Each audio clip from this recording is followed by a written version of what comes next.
know. I'd like to.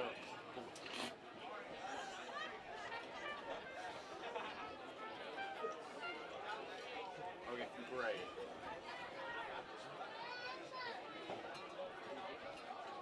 Okay. I think I got a decent shot at play. So what do you want me to do? But it might go out of focus on my play.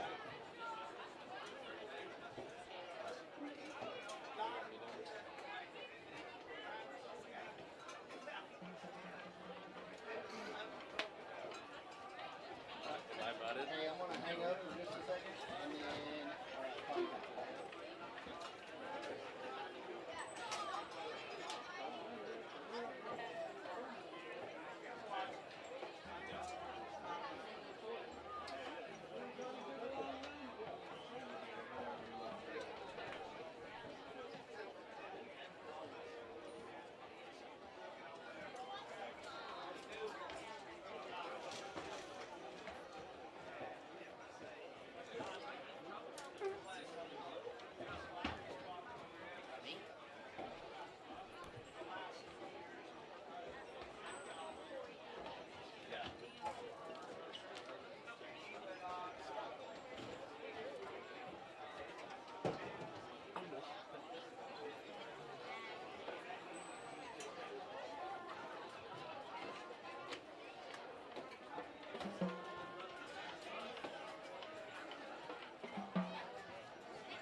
Y'all got to come up here?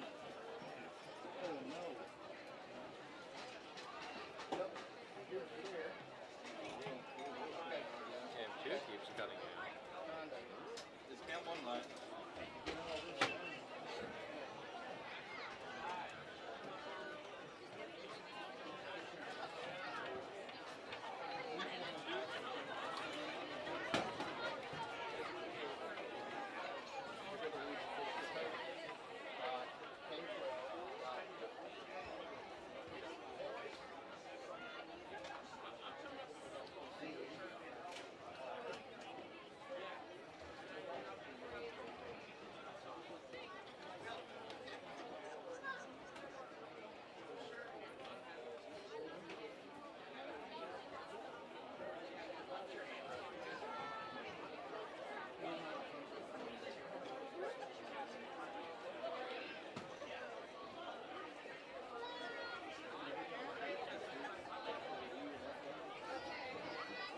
Ladies and gentlemen, at this time, please rise as we honor America with the playing of tonight's national anthem.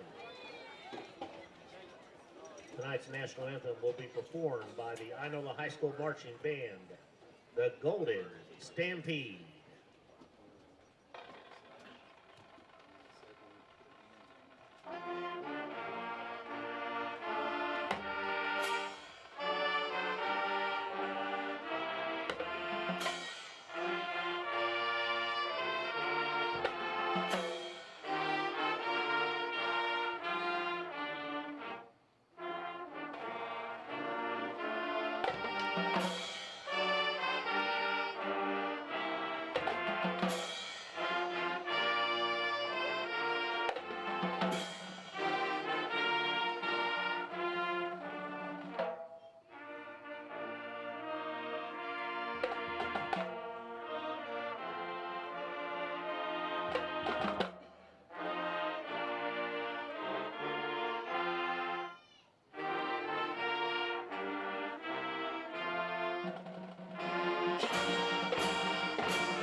Welcome, Longhorn football fans, to a Friday night first round playoff edition of Longhorn TV. I'm Tyler Swope, joined in the booth tonight by Gideon Big Cat Rogers. What's up, everybody?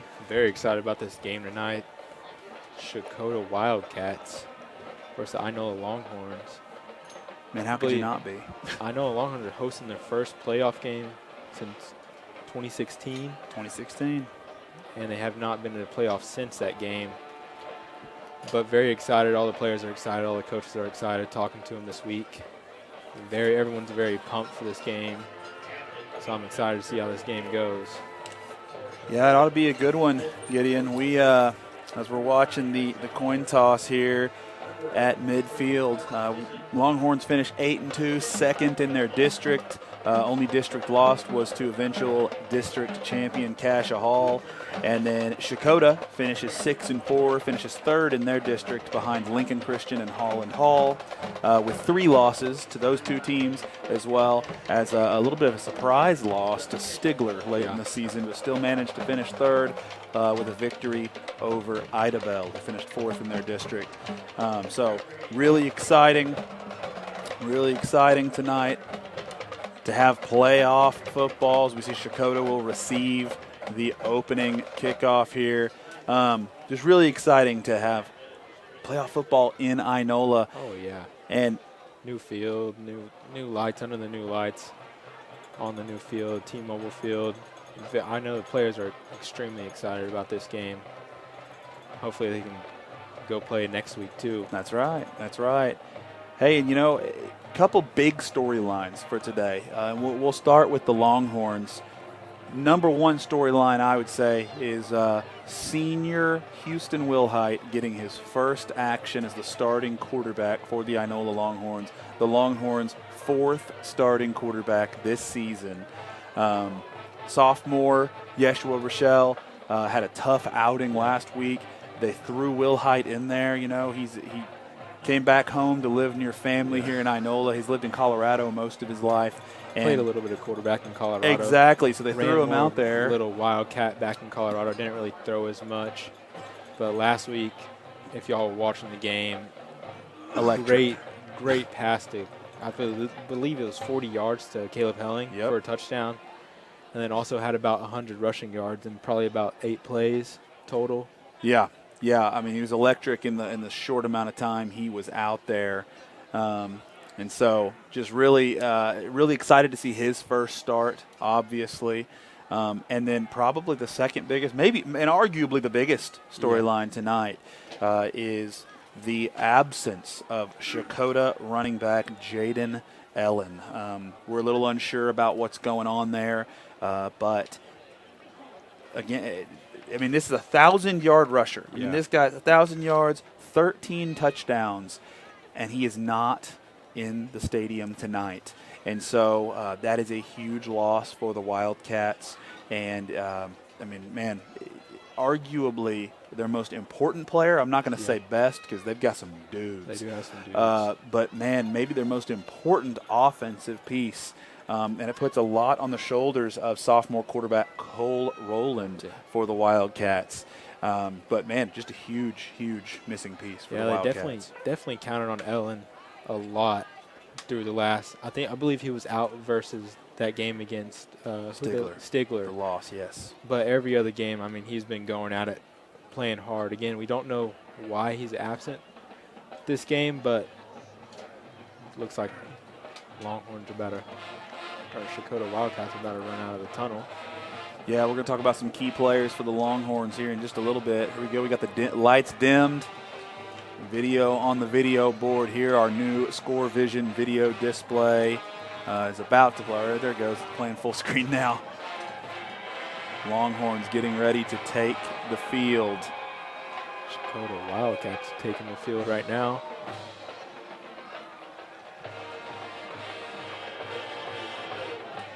Man, these lights. I mean, this whole stadium is really cool. I mean, I believe the Longhorns. Here come the Longhorns. Right here, leading them right here, Jace Kent. I mean, that dude's electric. Speaking of him, and Brendan Lawley, 2 electric pieces for the Longhorn offense. Man, just you know these guys are excited for playoff football in Inola. Yeah. And again, to go back, what a great segue in right there. Let's talk about a couple of these guys. Let's talk about Brennan Lawley.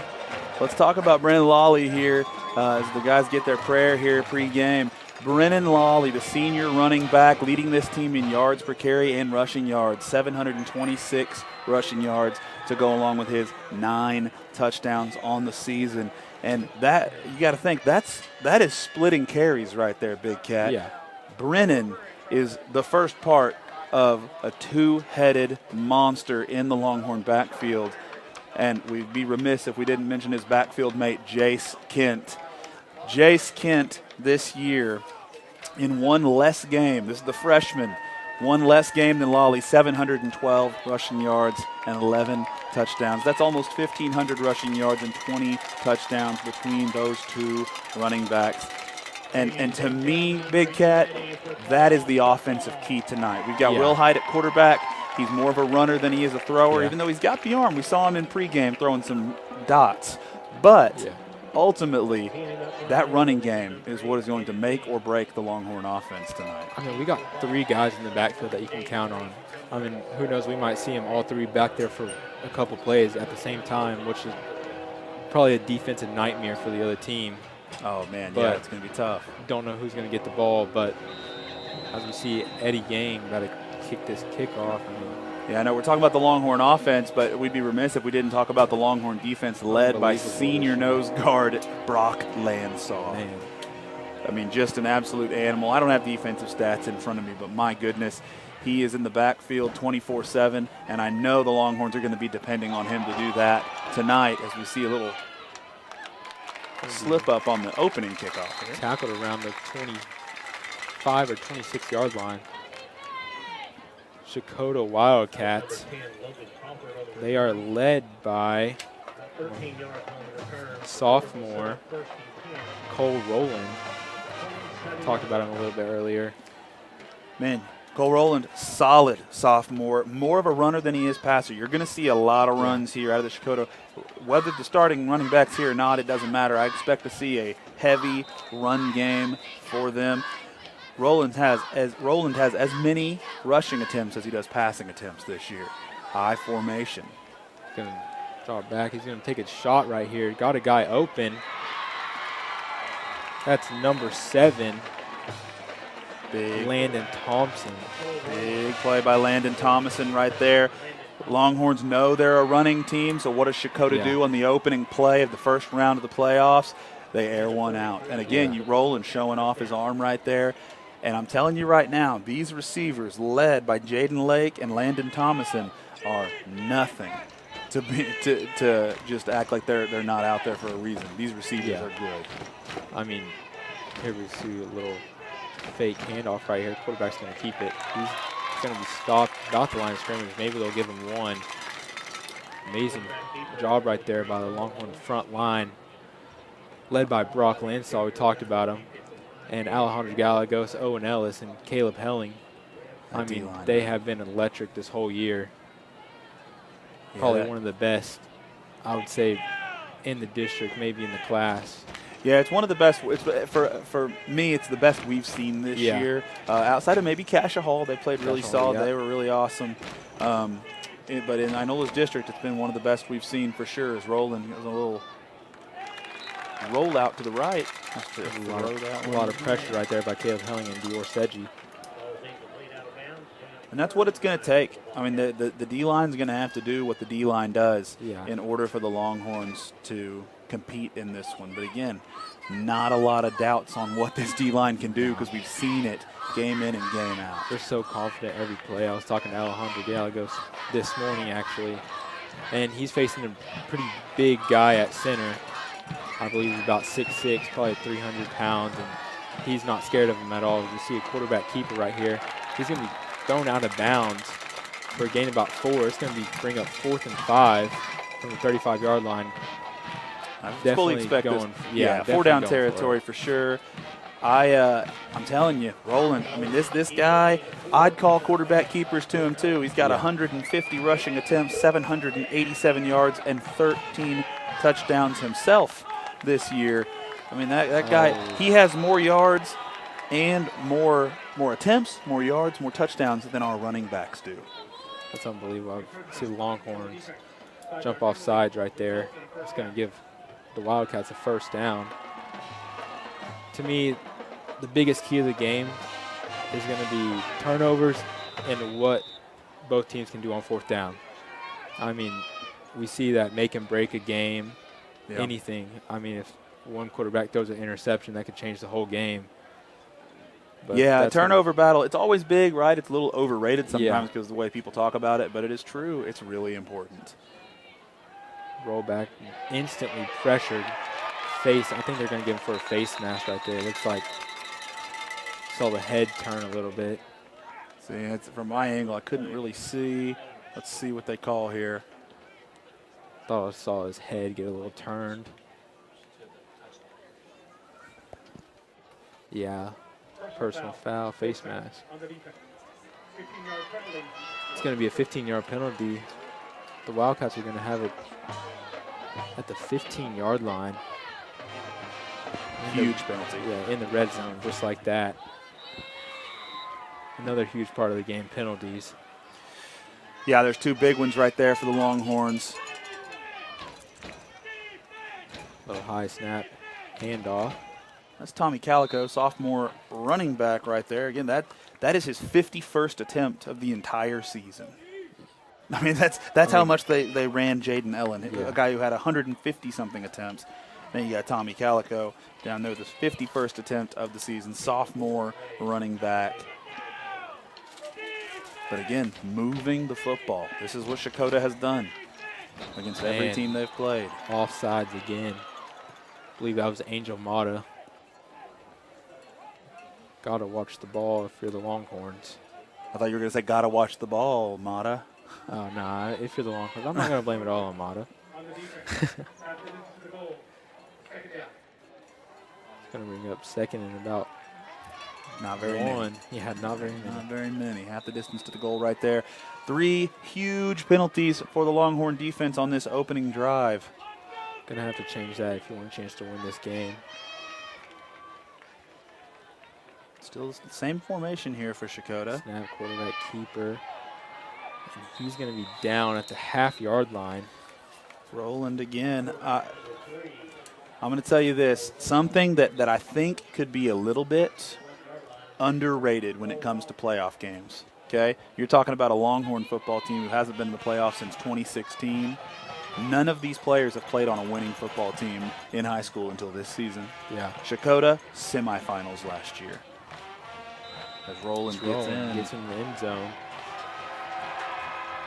I mean, what a drive right there by the Wildcats. First play, Longhorns think they're going to run it, fake it, throw a deep ball, completed. Then I believe 3 or 4 penalties helped them get down the field just for a rolling touchdown. I mean, a quick trip down the field. Less than 3 minutes of game time is off the clock here. It is now 9-11 remaining in the first as they're attempting this extra point, and it is good. 7-0 Checotah. That was Tragan Duvall with the kick, sophomore. I mean, this Wildcat team is very young. I mean, not compared to the Longhorns. Longhorns have, I don't even know how many senior starters they have. I mean, pretty much whole offensive line besides, I believe, Dior Seji is a senior. Everybody, yes, except Dior. Dior's a junior. And I just want to apologize to everybody at home. I did not realize we didn't have the scoreboard on the screen. That's my bad.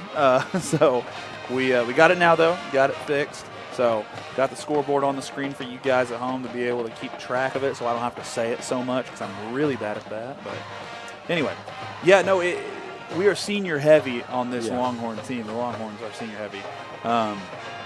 And so, yeah, it's a really big deal for these seniors to host a home playoff game. And now we get to see what they're made of on both sides of the ball because that can be a deflating first possession. You're excited, you're at home, and you're all amped up, and then Penalties big kill plays. You, and big plays kill you. Checotah marches right down the field, punches it in on the 1-yard touchdown by the quarterback. And so now the offense gets a chance to respond, but I'm honestly even more curious about how the defense will respond next time they're out on the field. That kick is going to be out of bounds. The kick was by number 72, Bryce Marshall, Jr. Longhorns kind of expecting that. All lined up pretty short. I don't believe he had that ball on a tee. He kind of had it facing a little sideways and just kicks it, try to make it roll. That's exactly it. That's a strategic thing. Longhorns take over, though, on the 35-yard line, led out onto the field by senior quarterback Houston Wilhite. That's what we've been waiting for right here. And the first running back on the field for the Longhorns is Jace Kent. Didn't play last game with a concussion, and he fumbled the snap. There's those nerves I'm talking about. Yeah. Get back on it, though. It's going to be a loss of about 2 or 3. There's those nerves. That's what you worry about. Again, this team, yeah, whether they were on the sidelines or on the field, this team for Checotah was a semifinal team last year. Inola, definitely not in the playoffs last year. So got to settle in right here. 2nd and 12. As Wilhite rolls out. Little dump off pass to 25, Kale Qualm. Just off the tip of the fingers. It's going to bring up 3rd and 12 for the Longhorns. See, this is not the way. I don't think this is the way the Longhorns wanted to start, with a fumbled first snap on what was clearly going to be a run play. And then to have to throw it on 2nd and long, try to get some of those yards back. And now you're sitting in a position at 3rd and long where you almost have to pass. Yeah. Old Jace Kent out. He's going to take this and run. He's going to get taken down by the ankles for a gain about 3. It's going to be 4th and 9. Longhorns sending the punt team out there. Not the way you want to start a game for the Longhorns. Not at all, Big Cat. This. I mean, again, if you're the Longhorn coaches, and most of them are just standing there almost looking stunned, which, again, this is part of it, right? When you're in the playoffs for the first time in a long time, you got to give your guys a chance to settle down. But, again, now we get to see what I was most interested in seeing, if I'm honest. Great punt from Caleb Helling right there. Just turned over. This is what I was most interested in right here. Oh, took a Checotah bounce, didn't it? Looks like they're going to start at the 21-yard line. Great punt by Caleb Helling there. But, yeah, this is what I'm interested. How's the defense going to respond? Yeah. Right? 3 big penalties on the first drive. Checotah puts it in the end zone. Now you've got your chance right here, and it came a little quicker than you wanted. But here it is. What kind of mindset are these guys going to come out here with? A senior-heavy group out there on the field, offensively and defensively. It's mostly the same guys on both sides of the ball, to be honest with you. And so how are they going to respond right here to what just happened on the last drive? I mean, I don't know about you, but I'm excited but nervous at the same time to see how they're going to answer right here. Line up fullback. He's going to draw back to pass again. The receiver slips. If he didn't slip, probably going to catch that ball for first down. Probably going to catch that ball if he doesn't slip. You're absolutely Looks like Houston Wilhite slipped on that one also. Yeah, I know. They both slipped. I saw the same thing. It's going to bring up 2nd and 10 from the 22-yard line. I've been really surprised how much Checotah has dropped back to pass in the early going. But, again, without Jaden Ellen out there, that might have been, hey, all right, let's put it in Roland's hands and let him work. He's going to quarterback keeper rolling up the middle for a gain about 11. It's going to bring up a first down. I mean, he just shot through a cannon as soon as he got past that first wave of the Longhorn defense. Very positive run right there. Yeah, I mean, right now, Checotah's offense looks really, really good. Yeah. And it starts with that sophomore quarterback, Cole Rowland. I mean, I bet the Longhorns were expecting Ellen to play all week, as this ball is tipped up almost picked off by Angel Mata. Great job by Dior Seji to get over there and break that ball up. But, I mean, if you're the Longhorns all week, you're probably expecting Elin to play. Yeah. And then you come out here today and he's not playing. I mean, you're probably expecting for a heavy offensive run. You still got to expect that with the quarterback rolling, but yeah, still and they're dropping back to pass a lot more than they have been all year. Yeah, and that again, it's kind of opposite of their identity, which is interesting to me. But that also speaks to how good a football players this Checotah team is. The fact that they can go opposite their identities. They hand this one off to Calico. Nice run up the middle. Great tackle right there by Owen Ellis and Ben Lawley. Man, he put that helmet right on the ball. Surprised that ball did not come out. It's going to bring up about 3rd and 6 for the Wildcats. Big play right here for the Longhorn Huge defense. I mean, I don't really know what to expect right here, either pass or a run. Yeah, kind of it's been 50-50 so far. Hard to say. But third, it's a little, 3rd and 6. It's a long 6. Going to straight drop back. To pass. It's tipped by Alejandro Gallegos. I mean, he's a game changer if you ask me down there on the defensive line. I like seeing him get amped up right there. You know he's a little sexy Dexy on the screen. Y'all didn't see that. But great job by Hondo to get in there, disrupt. Jace Kent back to receive the punt. That's what you want to see from your defense. Yeah. Responding positively, getting a stop right there. Line drive kick. Jace Kent's going to take this one.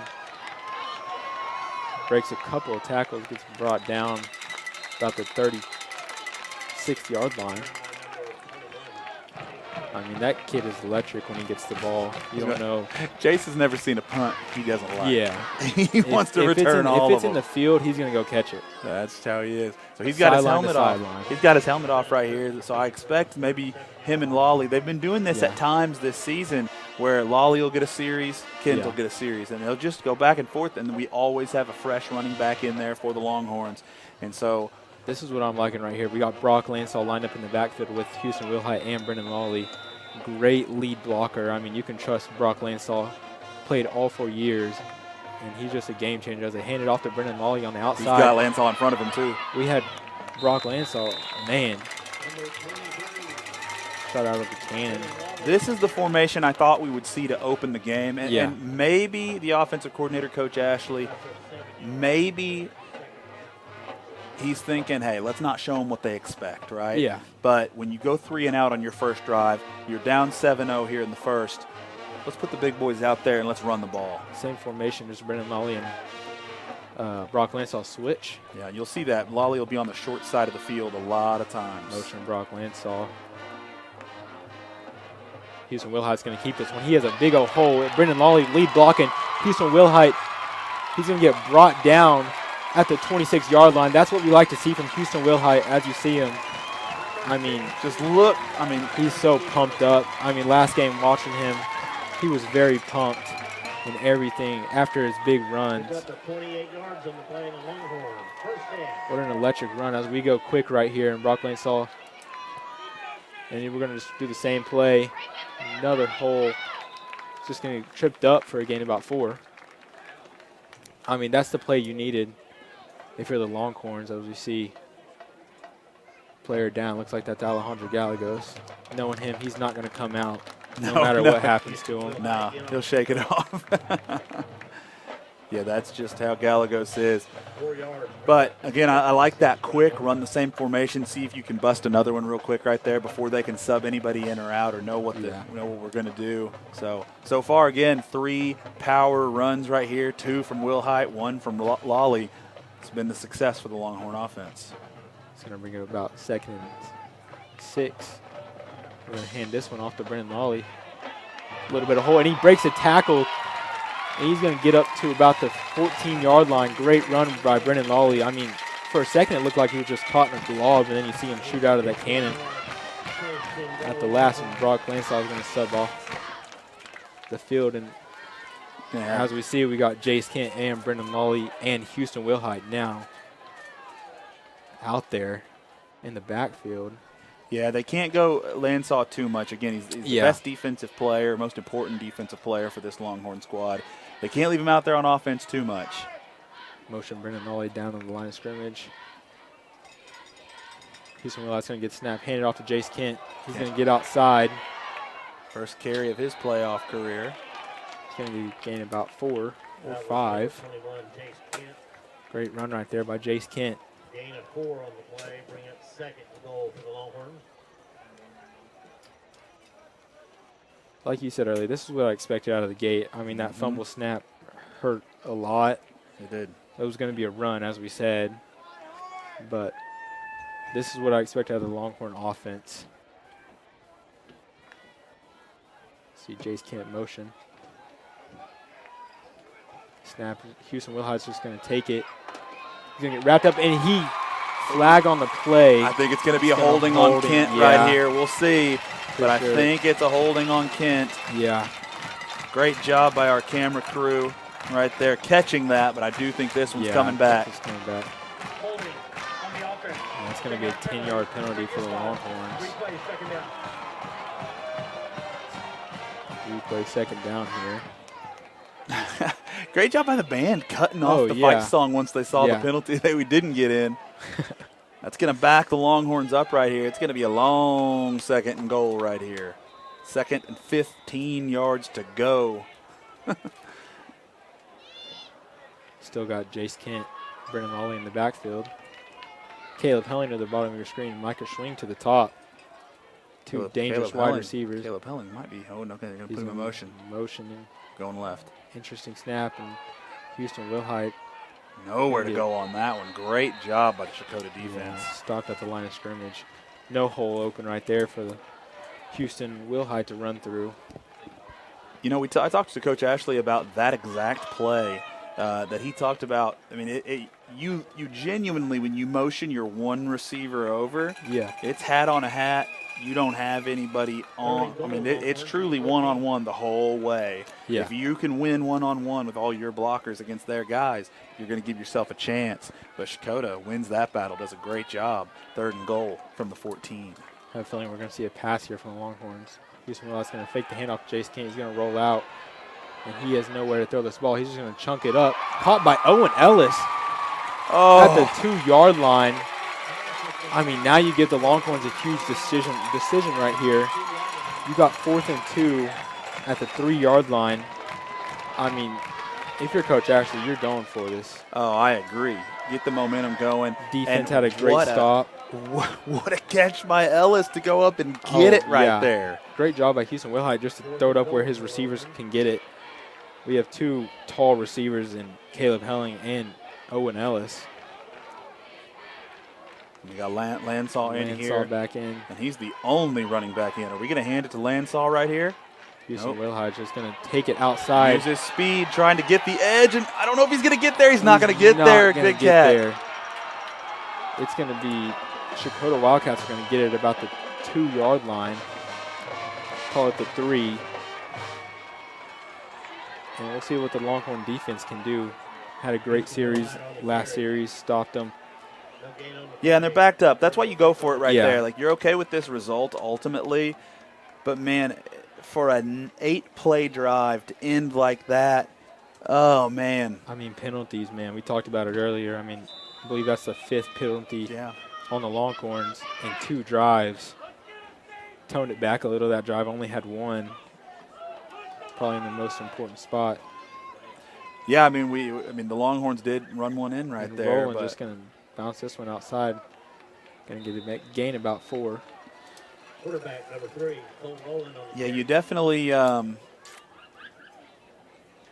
definitely want to end that with points right there. Obviously, you want to end that drive with some points, but at the same time, like I get it. You're putting it in your quarterback's hands right there. He's ran the ball well. I was a little surprised to see that play call and not a play call with it in Lawley's hands, to be honest with you, or even Landsaw. Landsaw has not scored a touchdown this year, but, again, he is hard to stop, and you get him moving forward with the head of steam. And just quarterback keeper again by Roland. He's going to get brought down by Jace Kent. Looks like it's going to be about 3rd and 1. Kind of a hard angle to Yeah, he's frustrated right there. Roland comes up out of that pile limping a little bit and kind of slamming the ball on the ground. Again, great job by the camera crew to get that. But maybe be something to keep an eye on there for the sophomore quarterback of Checotah. I mean, he's been the game changer so far. Oh, he's a good player, man. He's a guy. He's a guy that you can just count on to get at least 3 yards, and he's just going to do the same thing. There it is, first down, Checotah. Rolling again on carry. Gain of 2 yards. First down. Man, the Longhorns are putting that ball on that helmet a lot. Just Helmet on the ball, you mean? Yeah. Yeah. You're good. Same thing, you know. Yeah, no, I got you. Yeah, no, they're trying to cause fumbles, cause some chaos right there. And that's going to bring us to the end of the first quarter. Longhorns trail the Wildcats 7-0. But you guys know a quarter break means a shout out to the Longhorn Media 2526 sponsors.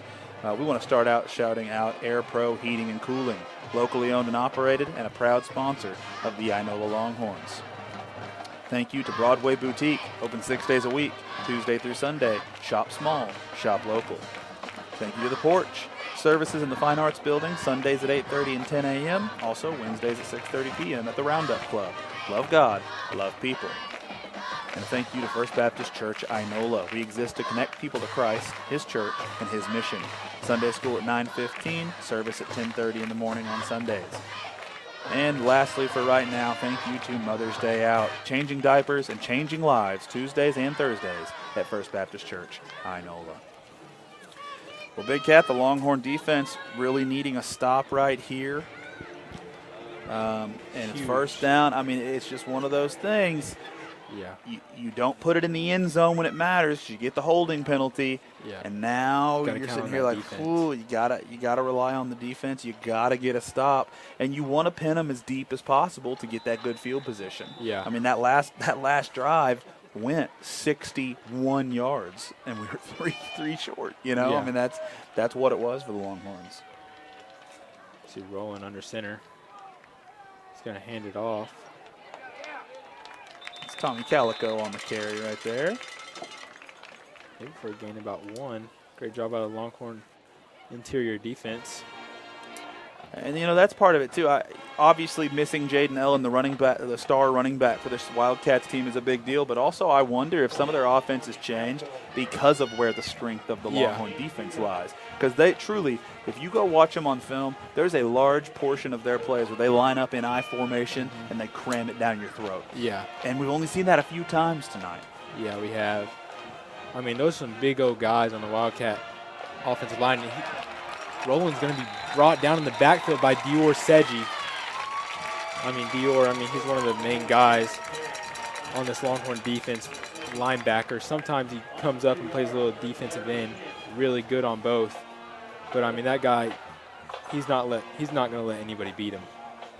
One thing I know about Dior. Oh, yeah, man. There's some pride in Dior that is not going to just let him get beat. Yeah. He's going to give effort, tremendous effort every play, and he sets the tone for this defense in a lot of ways. Going to bring up 3rd and 10 from the 19 or 14-yard line. Got Roland. Trips out wide. He's going to throw this ball caught. It's going to be enough for a first down. Just a simple slant run right there by Landon Thomason. This guy's got, coming into tonight, 33 catches, 561 yards, and 4 touchdowns. Again, guy if they're going to throw the ball. I mean, yeah, him and then Jaden Lake are two guys that can flat out play. And again, they don't throw it as much because, you know, it's a sophomore, since the junior. Landsaw. Caleb Huntington wrapped up by Brock Landsaw. I mean, I think we had 4 guys back there when the ball was snapped. Yeah, that's what it's going to take. I'll say this. I've already seen enough, and I saw it on film. Cole Rowland has the arm to where if you don't put pressure on him and get him out of the pocket, make him move, make him run, hit him a few times in the backfield, man, he'll eat you up. And again, Lake and Thomason are good enough receivers. They ain't no slouches. You got to be ready because they are coming every single time. But that was a huge sack right there by Landsaw. Got trips at the bottom of your screen. 2nd down and 17. Roland's going to keep this one. He has a hole. I mean, that's their go-to play right there. Just give it to Roland, let him do his thing. That was a gain for about 15 or so. Dior Seji on the stop, along with Jace Kent. It's going to bring up 3rd and 4. Another huge play right here for the Longhorn defense. Inola's just got to find a way right here. This trips formation has been the most successful formation for the Wildcats so far. They're going to stay in it, roll with what's been working. Can't jump off sides right here for the Longhorns. We had a couple of those earlier in the game on their first drive. They're going to hand this off. Or no, Roland's going to keep it. He's going to be stopped.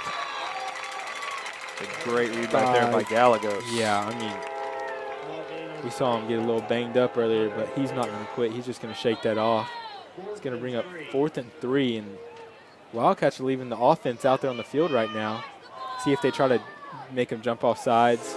Maybe a little roll and just punt it.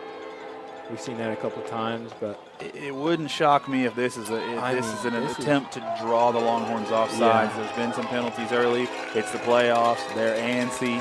Got to watch the ball. I think, and we've got a timeout. Coach Thomas is going to call it. That's probably one thing he's going to talk about in this timeout right here. Don't jump off sides, as the Longhorns have 2 already. It's probably going to be a main point. Yeah, you got to mention it. You got to mention it that this could just be a ploy to try to draw the Longhorns off sides right here.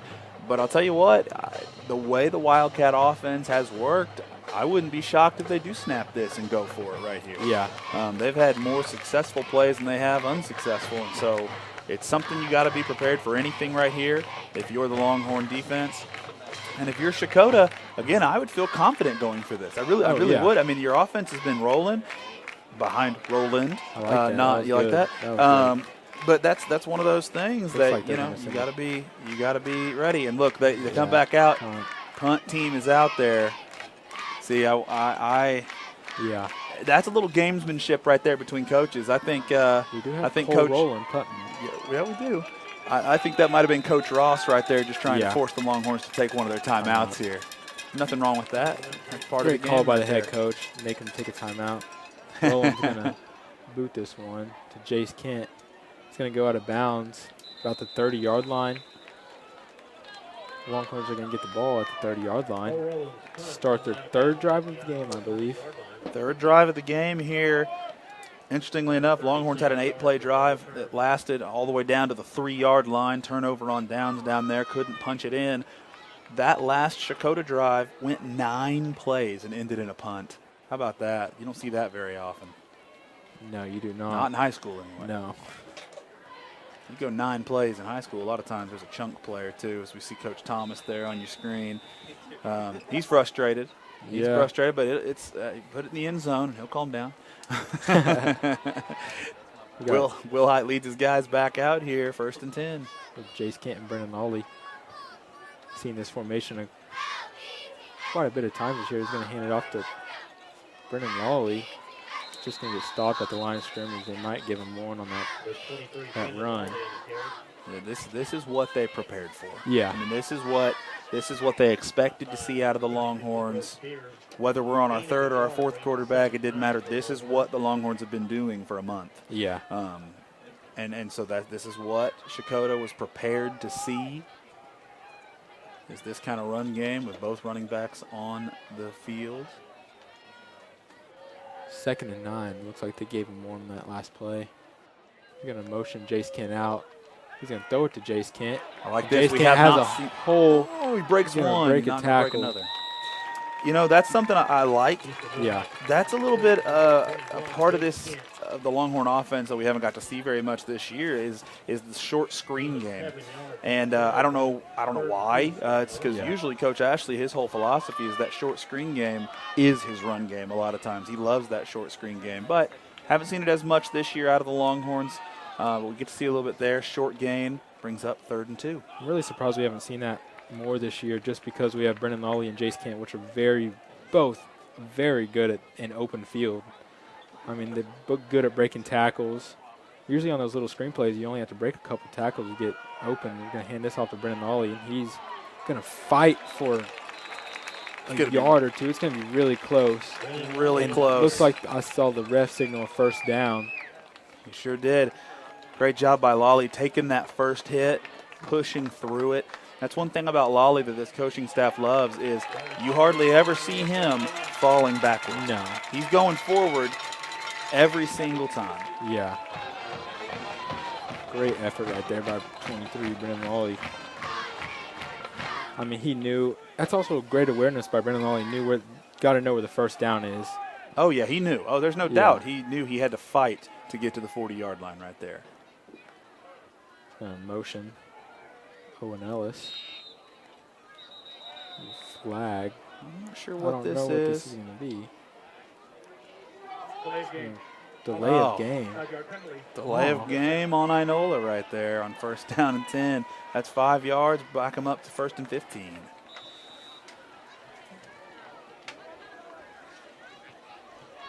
I think we're just going to see the same play right here. Probably a run.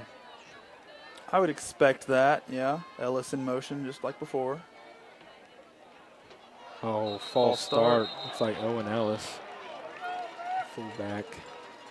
The penalties are Penalties are absolutely killing the Longhorns right now. I mean, just like that, it's going to be 1st and 20. After a first down from Brennan Lawley, and now you're backed up. Yeah, you're backed up now, 1st and 20 after 2 straight penalties. I mean, again, that's part of the playoffs. I'll keep saying it, but at some point that excuse has to go away for this Longhorn team, and they have to settle in and play football. This is the Formation most right here. Yeah, this is the most penalties I think I've seen them have all season. Yeah. In a quarter, or in a half, I should say. Chase can't motion. Oh, it's a little tunnel screen back the other way. One of my favorite plays in football. And Jace Kent is going to run. He's going to get the first down. Just goes out of bounds. Looks like it's going to be about the 48-yard line. So one ref is at the 43, one's at the 48. Looks like it's going to be the 48. But, I mean, I love that play. We saw that play quite a bit last year with Micah Schwing. Yes, they would run stuff like that. Tunnel screens, again, that's a Coach Ashley specialty. He loves them. Yeah. Hasn't ran them a ton this year, but he hasn't had to. I mean, going 8-2, doing what they're doing, he's really – great game to bring him out. Yeah, too. great game to bring him out. No time like the playoffs. Going to hand off, just going to give it to Jace Kent. He has a little hole. He's not going to go down easy. Never does. And about 8. Never does go down easy. He's such a tough runner, man. And honestly, that's him and Lawley. That's the reason they've got the statistics they do. It's the reason they've led this team offensively the way they have. Is they run so tough, and they will not go down easy. And they're different kind of not go down easy, right? Lawley will put a hat on a hat and run you over. Yeah. Kent will do that a little bit, but he dances a little bit more. Yeah, he does dance a little bit more. Which has at times led to some lost yardage, but also, I mean, ultimately, Brennan Lawley, like this right he here. just takes a hit. Look at him. And he Look keeps at him. going. Brennan Lawley dragging 2 guys on his back. Great job. Look at this First replay down. right here. Just keeps his legs moving, churning. His helmet a little mixed up there, but great job by Brennan Lawley. Just keep those feet moving. I mean, those big plays we saw on that tunnel screen is what the Longhorns need to get this offense going. And that play by Brennan Lawley, need the seniors to step up. Brennan Lawley again. Yeah, I feel pretty comfortable. He's falling forward for extra couple yards. And we got a flag. Looks like it's going to be unnecessary roughness or a personal foul. Dior Seji was getting. Yeah, I saw some chippiness down there, and it's kind of been building, Big Cat. Yeah, it has. I saw it on that last play with Brennan Lawley. A couple guys we're on him just a little bit too long. Got a little frustrated, but right there, Checotah just. I didn't see it happen, but I saw Dior on the ground. The Longhorns need to figure out their formation right now. I think they have too many men on the field, Big Cat. Yeah, I think they do too. Cale Qualm's on the field, and I don't think he's supposed to be.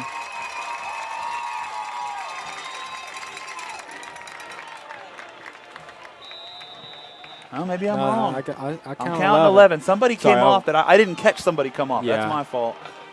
I didn't Maybe catch we had somebody 10 come last off. play, as Houston Wilhite just takes this for a gain of about 4. And you get 3 or 4 yards of carry, Big Cat. No Yeah. coach is going to complain about that. No.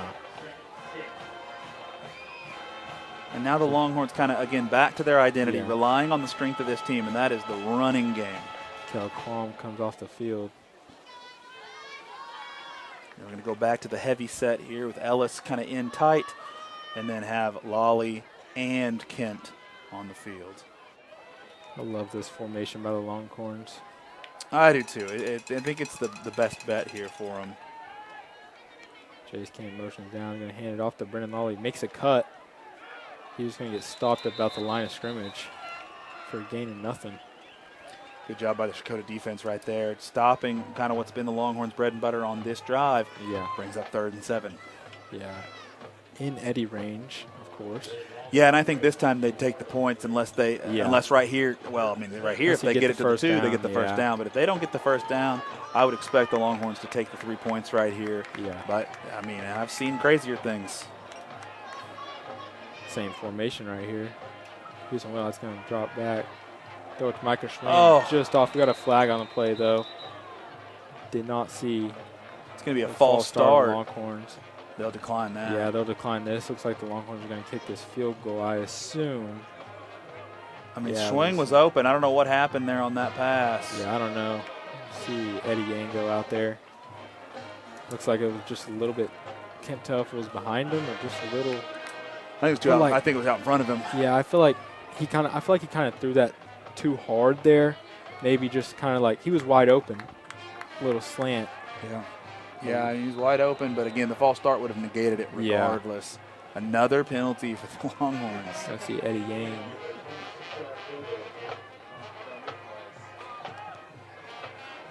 Got it down, and It's going to be good.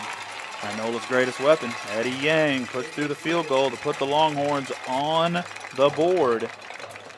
Longhorns 3, Wildcats 7. 4 minutes remaining here in the first half. For the Longhorns, I know it's good to see points on the board. Yeah, I mean, I feel like you wanted a touchdown there, but you don't mind the field goal at all. You want points. Get I ball, think that's you kind of receive the ball in the second half, which is going to help a lot.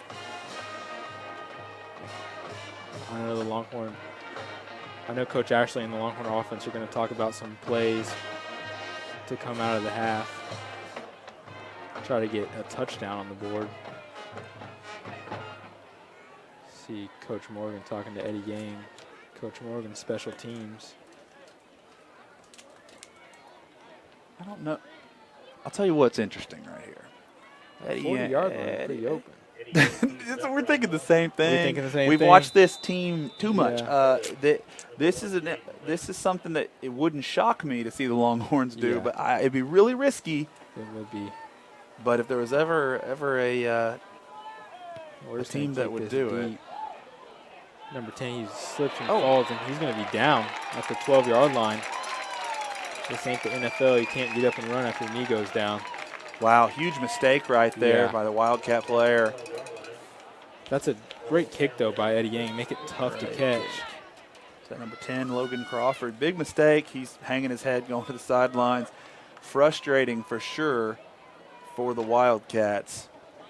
You see the Wildcats just starting deep in the field back there again. I mean, last couple of drives, they've been starting under the 20 or 25-yard line, pretty deep back there, which helps the Longhorn defense. Yeah, starting inside the 20 is tough for any offense, for sure. But when you've got a Drop back rabid to defensive pass. line, oh my Wide goodness! Open. Just fit it through. See Angel Mata running after. Well, he's brought down. He doesn't score the Brought down. touchdown. That's Jaden Lake. Schwing chases him down, but Jaden Lake 90 yards. I believe it's going to be 90 right yards. up the seam for the Wildcats. I mean, that ball, he threw that ball only where it could be caught. 87 yards on the play, 1st and goal Wildcats. Wow. What a throw by sophomore quarterback Cole Rowland. He is Again, the coaching staff has been telling me how good he is all week, and he has done nothing but prove it today. Cole Rowland's just going to go into the end zone for this. Another keeper. 1-yard touchdown for the quarterback. It's going to bring 13-3 for the Wildcats before the extra point. But man, that's deflating for the Longhorns. But I'm very interested to see what the Longhorns can do in this 3 minutes and 30 seconds with the ball. See how they bounce back from that huge play. Pregame Duval on for the extra point. Duval on the extra point here. Trying to collect my thoughts on that, man. But just what a great play call by the Wildcat coaching staff. Great execution right up the seam. I mean, that's I've said it several times, and one of my favorite things, man. I love seams. I love seam routes. If you can hit them, they're hard to hit. They are but very if you can hard hit them, I love the seam routes. And, man, that was ran to perfection by the Wildcats. Yeah. I mean, you couldn't ask for a better play right there. Right after you give up a field goal. Man, we saw a false start on that last field goal attempt. I think we're going to see another false start right here. It's going to back him up 5. Well, this is interesting. Disconcerting actions against the defense. Oh. That's a 5-yard penalty. Replay the try. What was the call? Kicking infractions. No, is that what, isn't it? Oh, that's I what don't he know. said. Something actions. What can you? Something actions is what I heard. I'm not really sure. I couldn't hear it. But What do you do? I don't know. But either way, now it puts him in the original line of scrimmage here. Confused. I See think the everybody's a ref. little bit confused right here. There, okay. He didn't like the placement of that ball No. right there. Oh. Fans starting to get upset here in the stadium. As that's what happens when Yeah. things slow down. I don't know what that call means. Yeah, I don't know what he called, but either way, Yeah. original line of scrimmage pretty much here for Checotah. Ooh, bad snap, almost blocked. That was almost blocked by Owen Ellis on the end. Reduced score. 3:29 left in the first half. Checotah 14, Inola 3. Well, that's a 14-3 lead for the Wildcats, and the Longhorn offense has 3.5 minutes to do something right here to get this score a little bit closer going into halftime. Man, that's just a killer for the Longhorns. I mean, what a big play. I mean, I'm great play call, great play execution. I mean, I can't say enough. I was very impressed with that. I was speechless almost, and I'm not speechless very often, but, man, it was just such a good throw. It was so good. It was so good. Very good throw. Man, I'm telling you, Cole Rowland for a sophomore is a heck of a quarterback. Yeah. He is poised. I mean, these Checotah Wildcats are going to be really good for the next 2 years at least. I mean, most of these guys are sophomores. I mean, who knows how good they're going to be when they're seniors. All of them are seniors. Coach Morgan switching things up here on special teams, putting Jace Kent in close, trying to get them to kick it to one of our guys. They instead go deep. It's going to be Lane Pageant. That's not what he wanted. He was hoping they were going Lane to. Pageant, he's still up, and he's still running. He's still going. He breaks a couple tackles, and Lane Pageant. What a Go out return! of bounds at the 43-yard line. Lane Pageant, I mean, huge play for the Longhorns.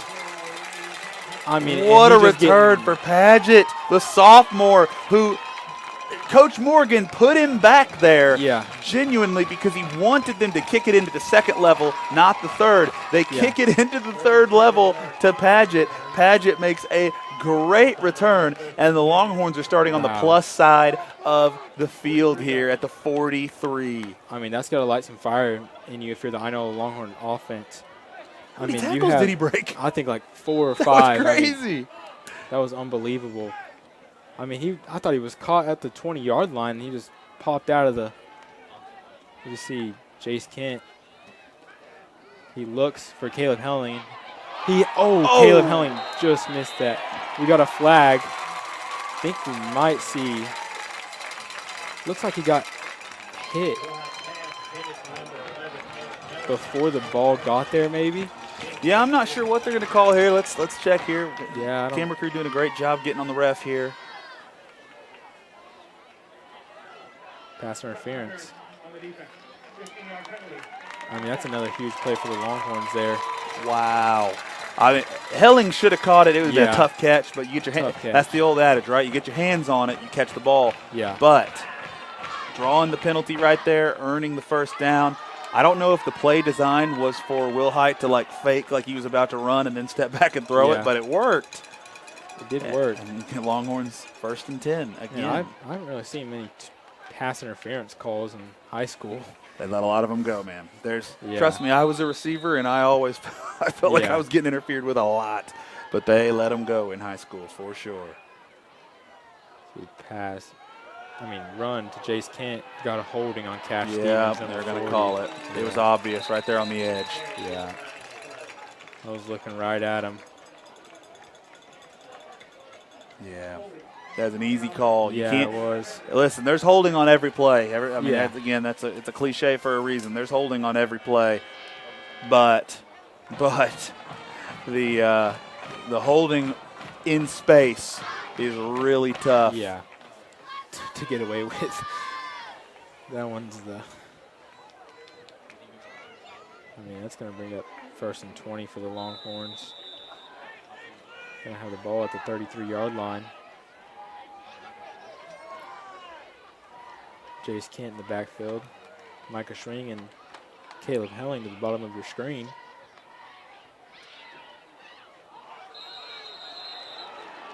I don't know. I'm not sure if I this don't is a know delay what of this game. is. Nope. False start.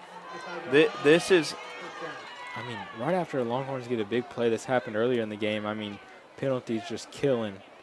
I mean, I believe this is like the almost like 10th penalty on the Longhorns this game. This is the most penalties I have seen called on the Longhorns all season. Yeah.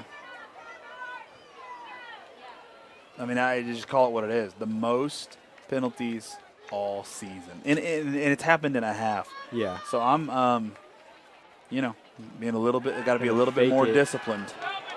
Caleb Helling. Looks like he had Owen Ellis kind of open there on a little crossing route. Yeah, I think he did. I didn't see him. I mean, we talked about it earlier. Houston Willite, he was a quarterback, never threw the ball back in Colorado. Yeah. And he's being asked to do a little bit Yeah. of throwing tonight, which is, again, Coach Ashley, not to say that Will Height can't throw the ball, but he said the ideal scenario is we only have to throw it about 10 times. Well, you're down 14-3 with 2:54 left in this first half, and it's 2nd and 25. You're going to throw the football. He's going to look to Micah Schwing. What a catch. Oh, he's going to drop it. Man, almost a great catch by Micah Schwing. Extended his arms. A little banged up on that play. It's going to bring up 3rd and 25. This is tough right here for the Longhorns.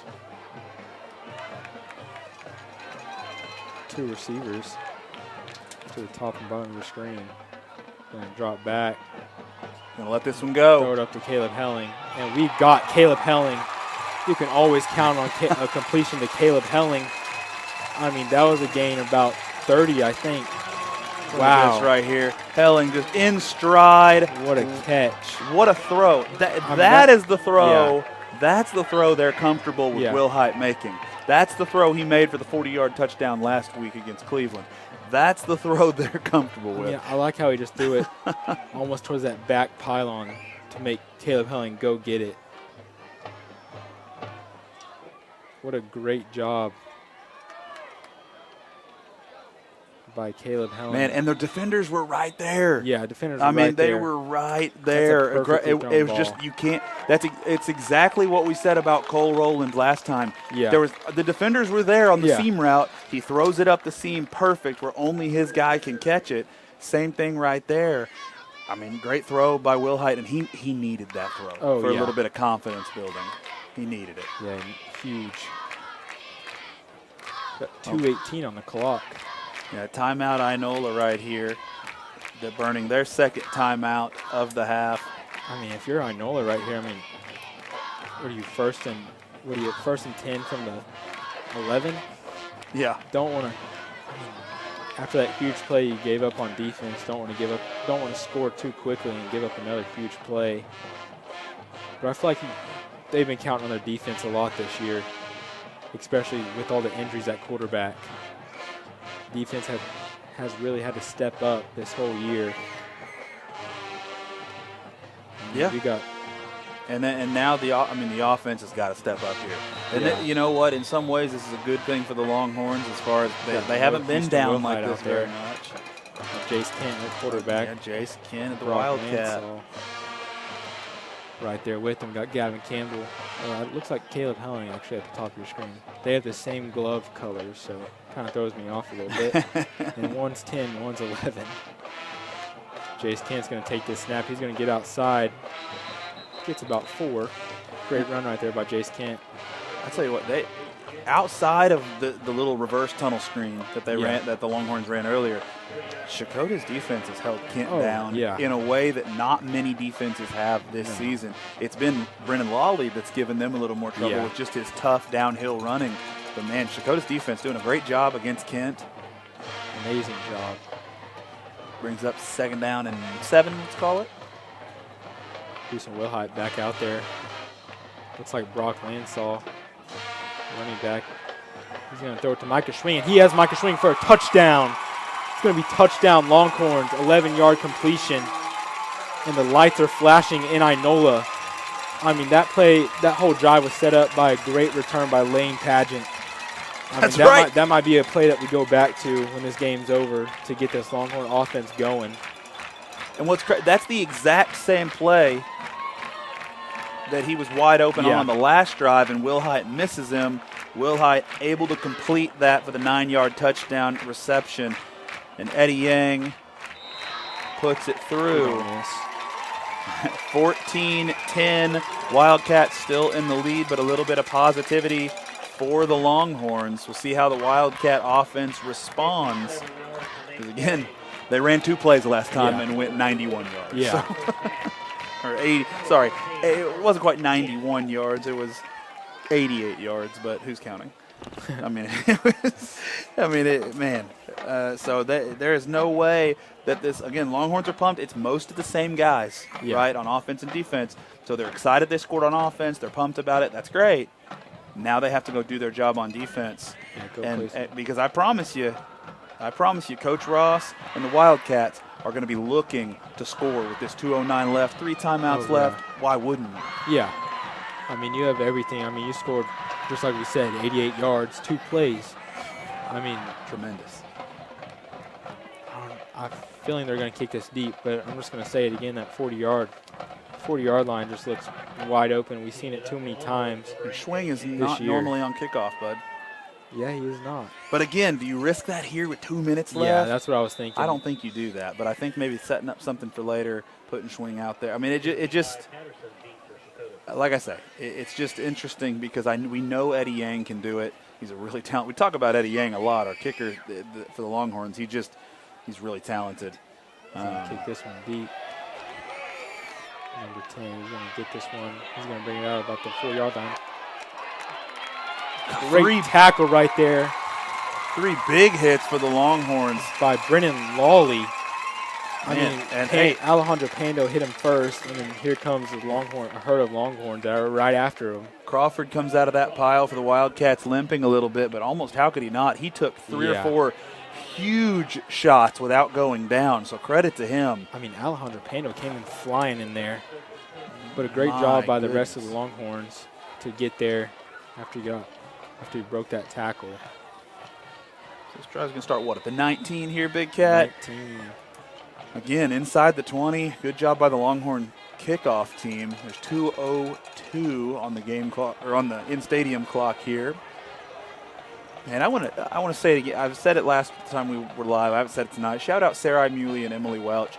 it is so much harder than you guys realize to keep that score and clock down at the bottom of your screen and keep it any sort of accurate, especially with the clock. So shout out to those two young ladies, because for those of you watching, listening that haven't really watched a lot, I am the only non-student doing this. My fellow sponsor for Longhorn Media is a couple doors down, coaching the defensive backs right now. Yeah. So he's up in the booth coaching the D-backs for the Longhorn football team, and I'm here with our student-led broadcast. So any camera work you see, any replays played, any decisions you see made, that's a student making those decisions, as we see a big sack here.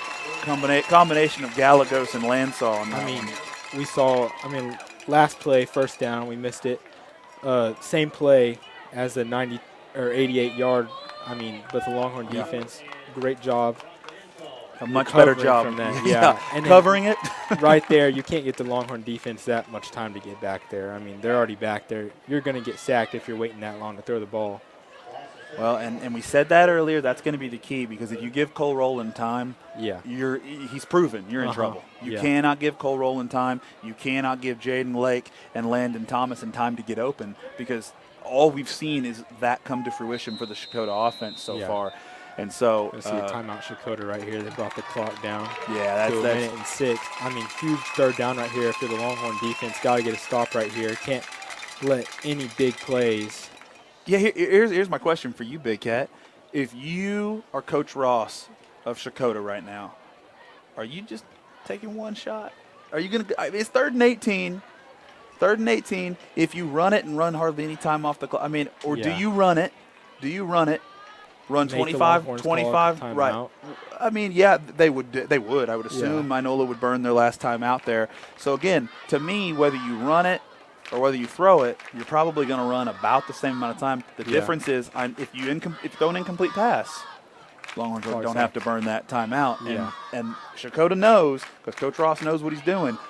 Coach Ross knows that Inola's got a kicker that can make a 40, 45-yard field goal. So it's really between a rock and a hard place right here. So it's a very tough call as a head coach. I don't know what I would not want to be a head coach in this situation right now. And it looks like he's going to just a little screen pass. So you keep the clock running. Almost gets to the first down, and he's going to go out of bounds. I don't think they're running the clock. Yeah, the clock stopped. It's going to be 4th and 4.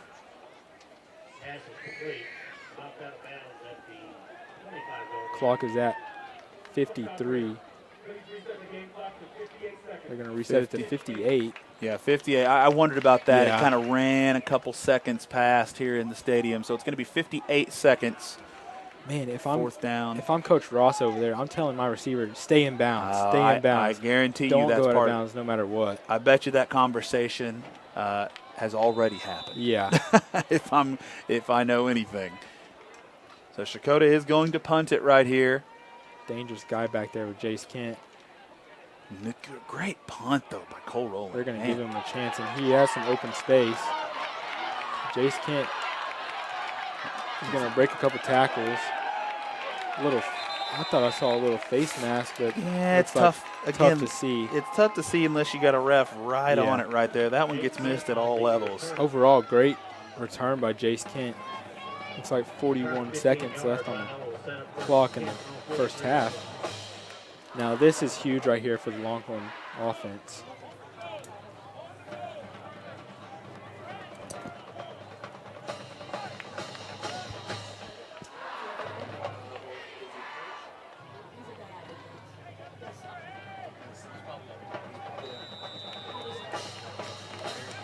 It's going to be 1st and 10 for the Longhorns, the 43-yard line. 3 receivers at the top of your screen. Yeah, you know they're going to go for it here. Yeah. Oh no! Goodness. Bad interception right here. And in the hands of, is that number 1? Is that Jaden Lake? That's Landon Thomason. That's the thrown one right thing that to you him. cannot have. Man.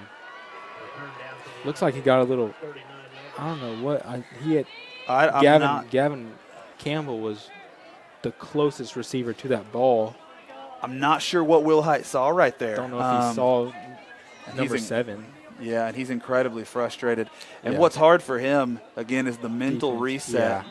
I'll be interested to see if Checotah attacks him right Yeah. here and goes after him. Just Because the thinking that, mental reset yeah. of now he's one of the main corners, arguably Yeah. the best corner for this Longhorn team, but he just threw an interception.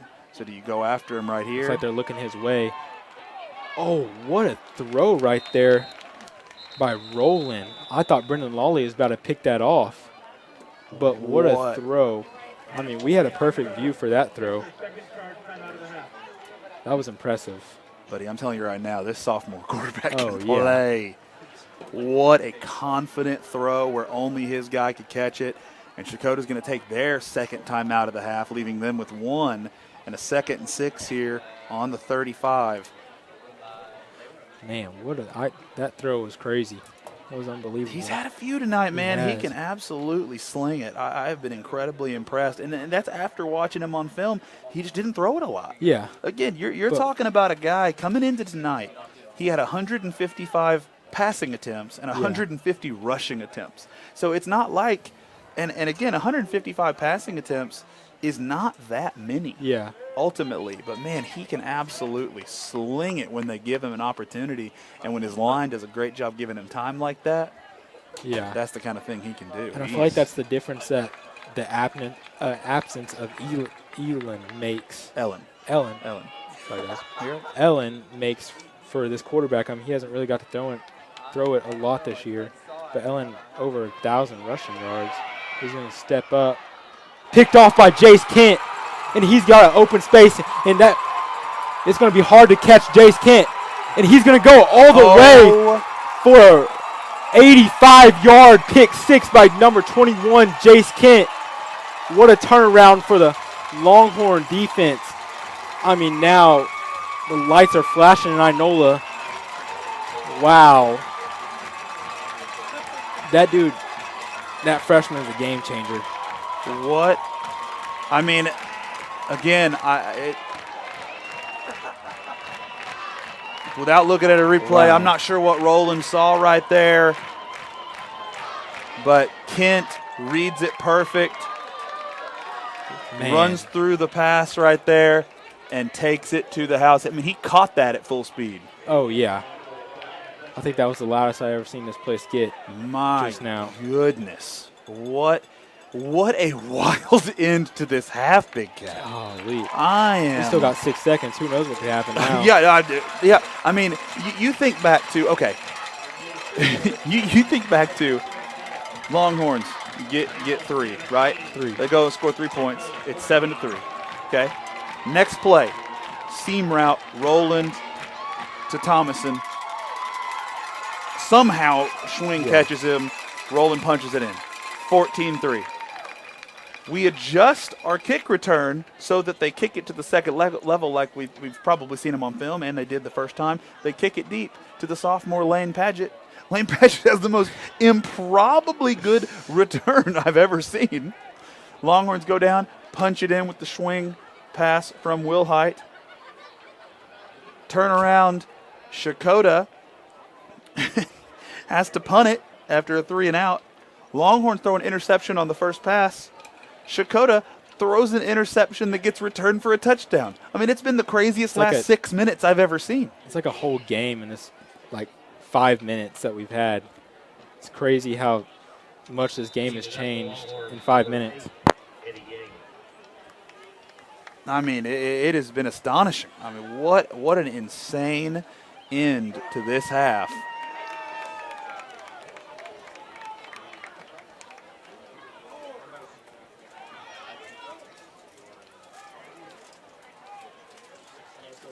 Eddie Yang most likely just going to kick it deep right here. Kind of a little pooch. They're trying to run some time off the clock here. Great kick by Eddie Yang and the Longhorns. Oh! They recover it, and Alejandro Pando makes that, and he's going to be down. They're going to say he's down. We have 2 seconds on the clock. We have Eddie Yang. What a crazy... What is happening? Man, I told you there's only 6 seconds. I mean, I don't know what they're talking about here. The fans, obviously, Yeah. fans in the stands are upset. I really do think he was down. I Yeah. think we can Well- go back and watch it. I think he was down. But Yeah. my goodness, Coach Thomas arguing as he should, just Yeah. having a conversation with the line judge over here.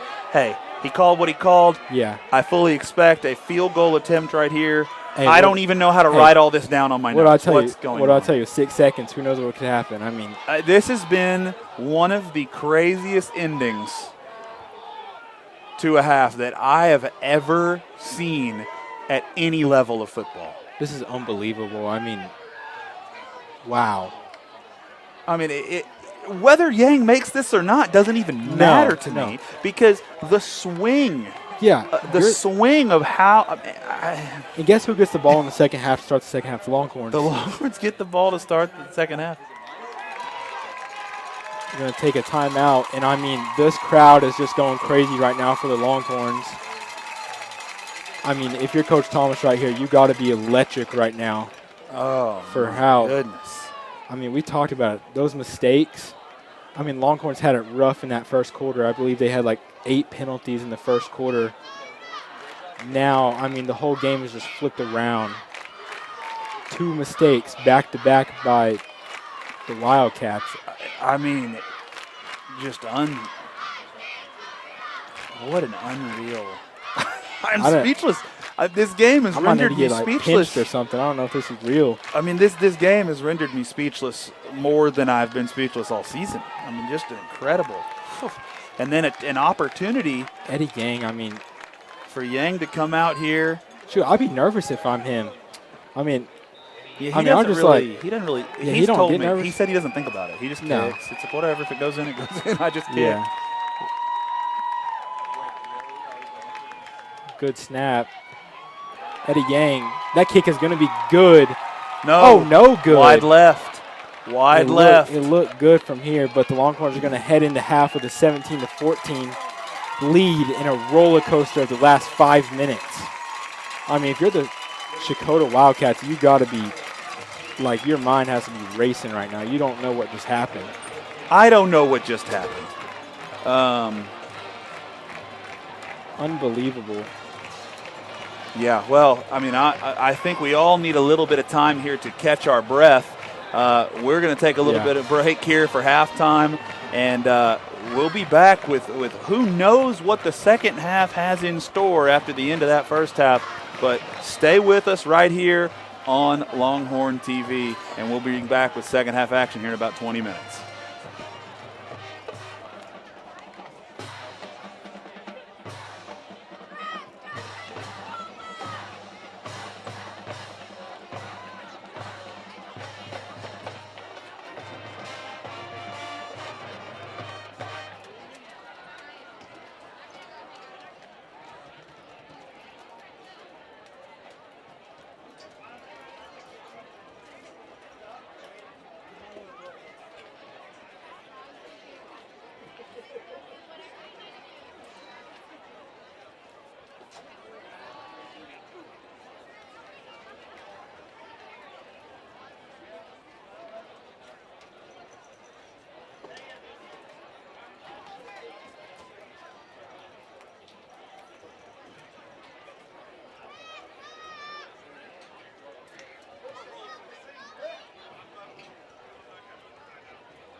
Ladies and gentlemen, other playoff scores of interest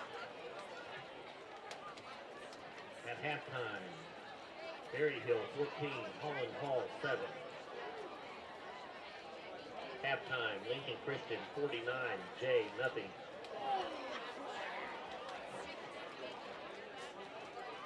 In the second quarter, Cassia Hall 21, Idabel nothing.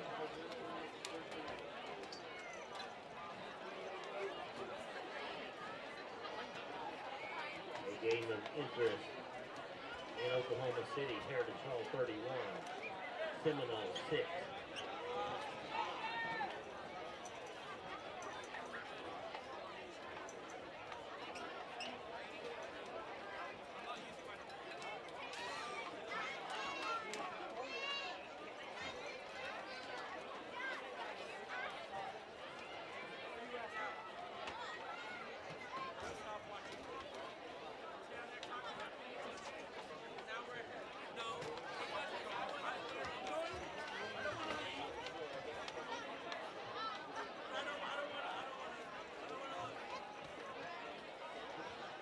Other games of area teams in the second quarter, Pryor 25, Bishop Kelly 14.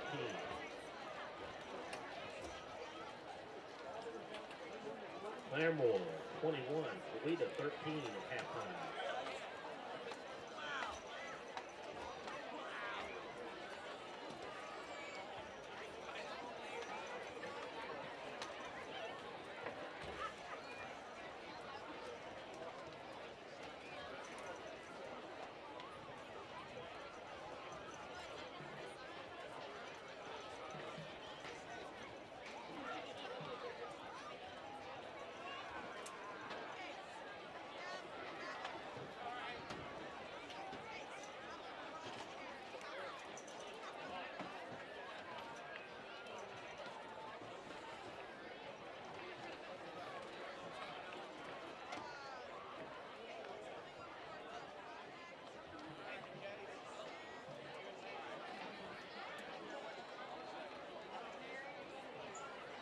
In the second quarter, Adair 45, Wilburton nothing.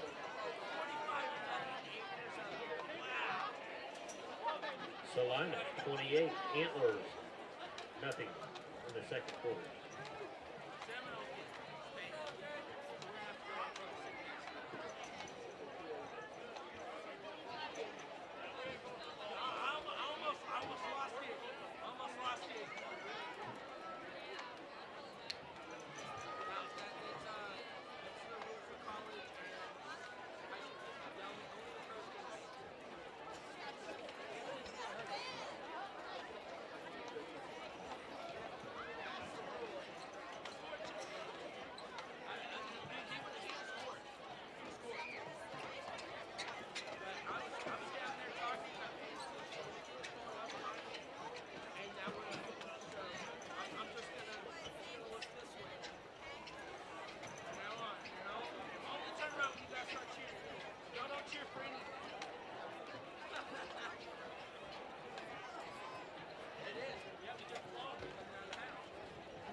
Other scores at halftime. Brooke Gibson 20, Ada 20.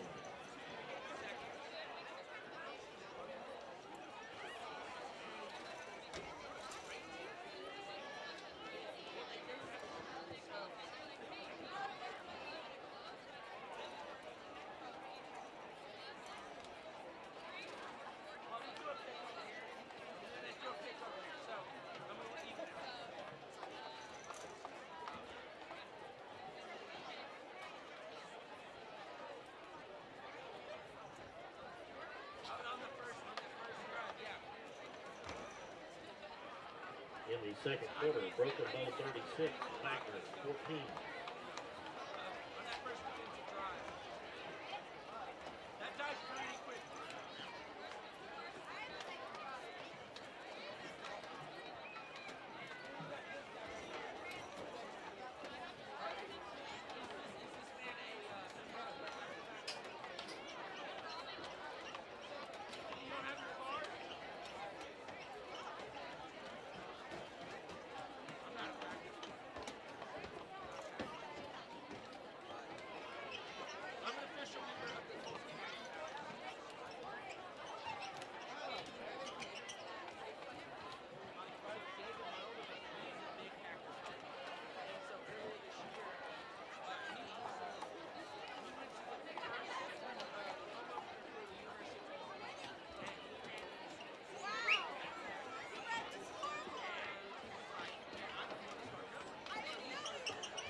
Yards rushing, Checotah 38, Inola 92.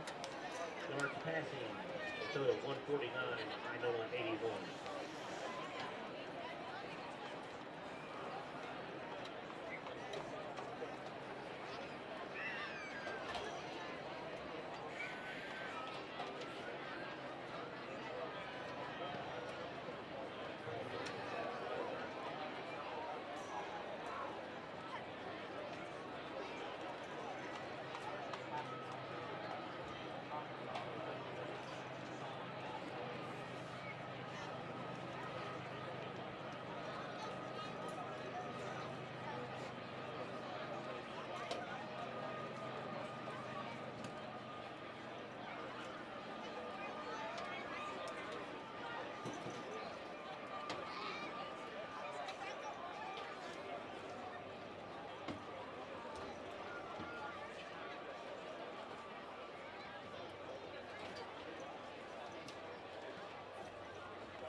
ladies and gentlemen, this Sunday from 11 to 2, support the Inola High School Band, the Golden Stampede, for a soup and chili lunch.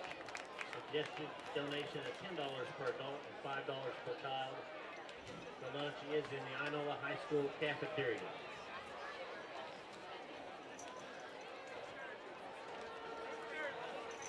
Well, I have covered with Country Financial. He's everything from the ground up.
Welcome back to the second half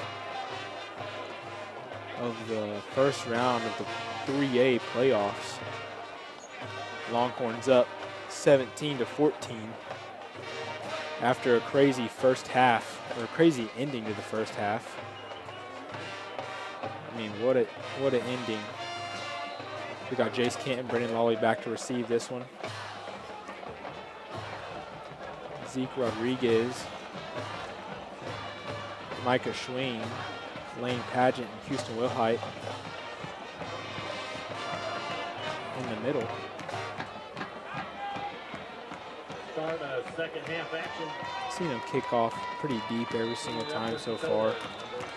See if Brendan Lawley or Jace Kent can get loose for one. There's a kick. He's going to go right to Lane Pageant. And he has a little opening. He's going to get up to the 50-yard line. Man, what a great catch by Lane Pageant. He just took it in the chest right there.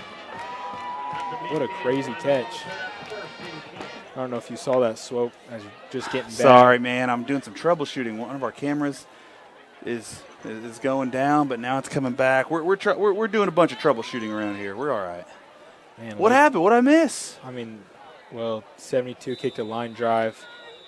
Line drive kick right to Lane Pageant. Just like, I mean, that ball was flying in there, just caught it. Returned it for a couple yards. We'll see Houston Wilhite, Brendan Lawley, and Brock Lansall. Motion Brock Lansall going to hand it off. Or Houston Wilhite going to keep it. He's on the outside. He can run. Going to get forward for a gain about 7. Actually 8, maybe 9. Got more than I thought. Good run right there by Wilhite. Again, I'd be remiss if I didn't just at least mention the craziest last 5 minutes. Man, I was talking about that as soon as I came on here. Man, I don't even know if I recovered from that yet. It was unreal. Unbelievable. Just an unreal end to the half. Watching the replay, I understand why we didn't advance the ball. I think it was kind of like an onside. Nobody really had possession of it on that kickoff. Holly, great job to hold on to the ball right there. It's going to be a Longhorn first down. Yeah, I didn't get to watch that replay. What did you see on that replay from Alejandro Pando? His knee go down? So, his knee did not go down at all. But the Wildcat player, I can't remember who it was right now off the top of my head. Sorry, might have been Crawford. But did never have possession of it. So it's like an onside kick, and in high school you can't advance an onside kick recovery. That makes sense. So it just never had possession, so they just Jace kind Kent of gets the carry. He has an opening, and he's going to run past everybody, and Jace Kent going to go in the end zone for a 34-yard touchdown right off the gate. The lights are flashing in Inola. Man, what a drive right there by the Longhorns. And that is what the Longhorns have needed out of the freshman running back, Jace Kent. This Wildcat defense has done a tremendous job holding him down this entire game. And then the Longhorns come out and get the big play that Jace Kent is known for, running it in right there, 34 yards out. And that is Kent's 12th rushing touchdown of his freshman year. By Eddie Gang. Man, I was excited right there to see what the Longhorn offense would come out and do. And really the Wildcat defense, I mean, after that first half ending, you got to be deflated. Like, you're going in that locker room, man, we had the opportunity. We had 2 opportunities to go down there and score. Yeah, you're right. One, we were down there with, under a minute or 2 minutes left or something like that. Yes. Yeah. Man. And I'll tell you this. Here's what's interesting to me. I think that it doesn't surprise me necessarily that the Longhorns just went right down the field, 50 yards, and scored. The kickoff team gave them great field position, right? Oh, yeah. 50 yards, short field, go score. That's what you're supposed to do. And after such a deflating end to the half, it's not surprising that that's a little bit of the response. It's kind of like the Longhorns in the first half, right? Or in the first quarter, I should say. Now, this is the response that I'm curious about, because it was the offensive side of the ball that made the mistake. Cole Rowland throwing the untimely interception. Let's see how he and the offense respond to that adversity that ended the first half here in the second half. Now they're going to be on the field. Yeah, this defense for the Longhorns, got to step up. I mean, they've been playing pretty decently in the first half, just some costly turnovers by Roland. And One turnover. one turnover. Some Roland's great been throws carving right them up. there, Other yeah. than that, that's again. Little seam. I've been very impressed. Ultimately, Eddie Yang is going to kick this one. right to the goal line. I mean, just And a he great kick. came out of a cannon right there. He's going to be met by, got a little scuffling going on over there. Oh, Flags it keeps are flying. it's continuing right here. I believe that was Chance Lawrence with the tackle there. Great job by Chance Lawrence, but we have some extra stuff going on. Didn't see who was involved, but great kick by Eddie Gang, but also a great return. Yeah, Kent was in there. I'm not sure what's going to be here. Thomas is talking to Mata, too. Looks like these penalties are just going to offset Williams. Those fouls offset. That is the first unsportsmanlike conduct foul for each player. Yeah, I'm not sure. Pretty sure that was Angel Mata. How it might have been. Either way, penalties offset. It was on both teams. I mean, Yeah. again, I don't know. I'm not down there. Gonna So, kick the ball at the 29-yard line. 29. Start their first drive of the second half. Longhorns wasted no time scoring the ball there on their first drive. Let's see what the Checotah offense can do. Going to drop back to pass, Roland, and he's going to get sacked for a loss of 2. That is Owen Ellis. Yeah, Longhorn defense didn't bite on that one. No. Quarterback. Cole Roland. Can't give that Longhorn defense get time, or can't give him time. I mean, Roland, we've seen him. He's pretty decently in those situations. I believe he's only been sacked like 2 or 3 times. But it's going to bring up 2nd and 11 right here for Checotah. Got to think they're might get back to the run game right here. Yeah, you don't want to go. Roland's going to keep it. And that's the thing but I say that's their identity. That has been their identity, the run game. But again, a lot of their yards today have come through the air with Roland's arm. And again, I get it. He threw that interception there before the end of the half. But, man, good quarterbacks throw interceptions. They're trying to make plays. I mean, goodness, how many times have we raved about his arm tonight? Man. So the coaching staff is going to have to continue to trust Roland and trust his arm, especially all of a sudden they find themselves down 10 here at the beginning of the third quarter. Unbelievable. It is truly unbelievable. It's going to bring up 3rd and 7 for Wildcats. He's going to drop back to pass. Great job right there by Houston Wilhite to knock that pass in complete. It's going to bring up 4th and 7 for the Wildcats. And Jaden Lake, the intended receiver right there on that little hitch comeback route. Man, great answer by the Longhorn defense right there from their first half struggles against Roland. Yeah, I mean, forcing a 3 and out right here is about. I mean, that's the best case scenario. Is that the for first the 3 and Longhorns. out Longhorns to force this game? Second. Low snap, almost blocked by Alejandro Gallegos. He's a little mad that he didn't get there. Got to get a little faster, Hondo. He'll text me about that one later. Oh, I'm sure he will. Longhorns take over on their own 48. Good field position again for the Longhorn offense. Great position. Gotta think we're just gonna run this ball right here with either Kent or Lawley. Looks like it's gonna be Kent. Go out there for this play. And sometimes after you see a guy scamper for a 34-yard touchdown, that's kind of what it is. And Lawley plays a little more physical position. Kent's our free safety. Lawley's a linebacker. He's mixing it up in there constantly. Houston Wilhite's gonna keep this one. Got a little room, bounces it outside. He's going to try to get back to the line of scrimmage. Don't know if he's going to get there.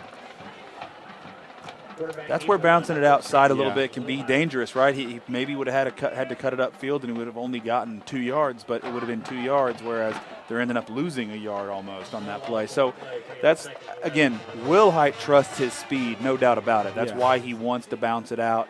That's why he wants to try to get the edge every single time, but we've seen it bite him a couple times, including in the first half on that second drive on 4th down where he tries to bounce it Yeah. out instead of cutting it up and getting into the end zone. Looks like we got 4 receivers out there. Haven't seen this a lot tonight. Will Height's going to draw back to pass. In a little trouble. And a lot of trouble, Not Big get Cat. away. It's going to be a loss of about Oh, that's 10. senior Elijah Muhammad with his 6th sack of the season right there. Arguably the most important defensive player to this Checotah team coming in from the linebacker spot, Elijah Muhammad. Big sack. Really just nowhere for Will Height to go on that one.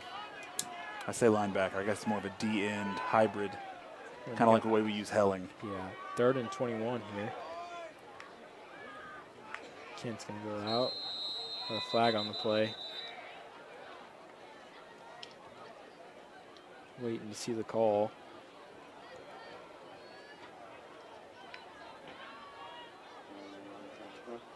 There is no foul on the play. Nope. Third down. I think foul on he the thought play. the defense. The ref thought the defense had too many men on the field. I saw him counting Oh. really quickly. He counted wrong, and so there is no Yeah. foul. But he thought there was, and they're taught if you think there is, you blow Yeah, that you blow the whistle because we whistle. don't want to miss that call. Giving the team even on one play, an extra defender out there is a huge advantage. Probably going to see Kent. Same thing here. Yeah.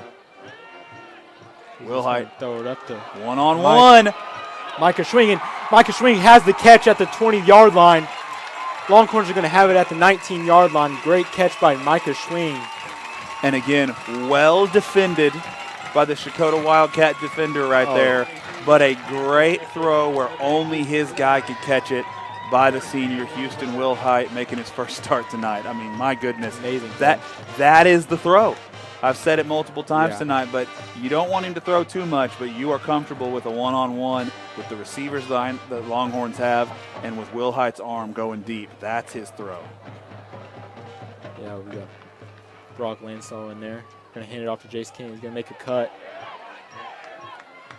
for about 8. Number 21, Jace Kent. Flag on the play.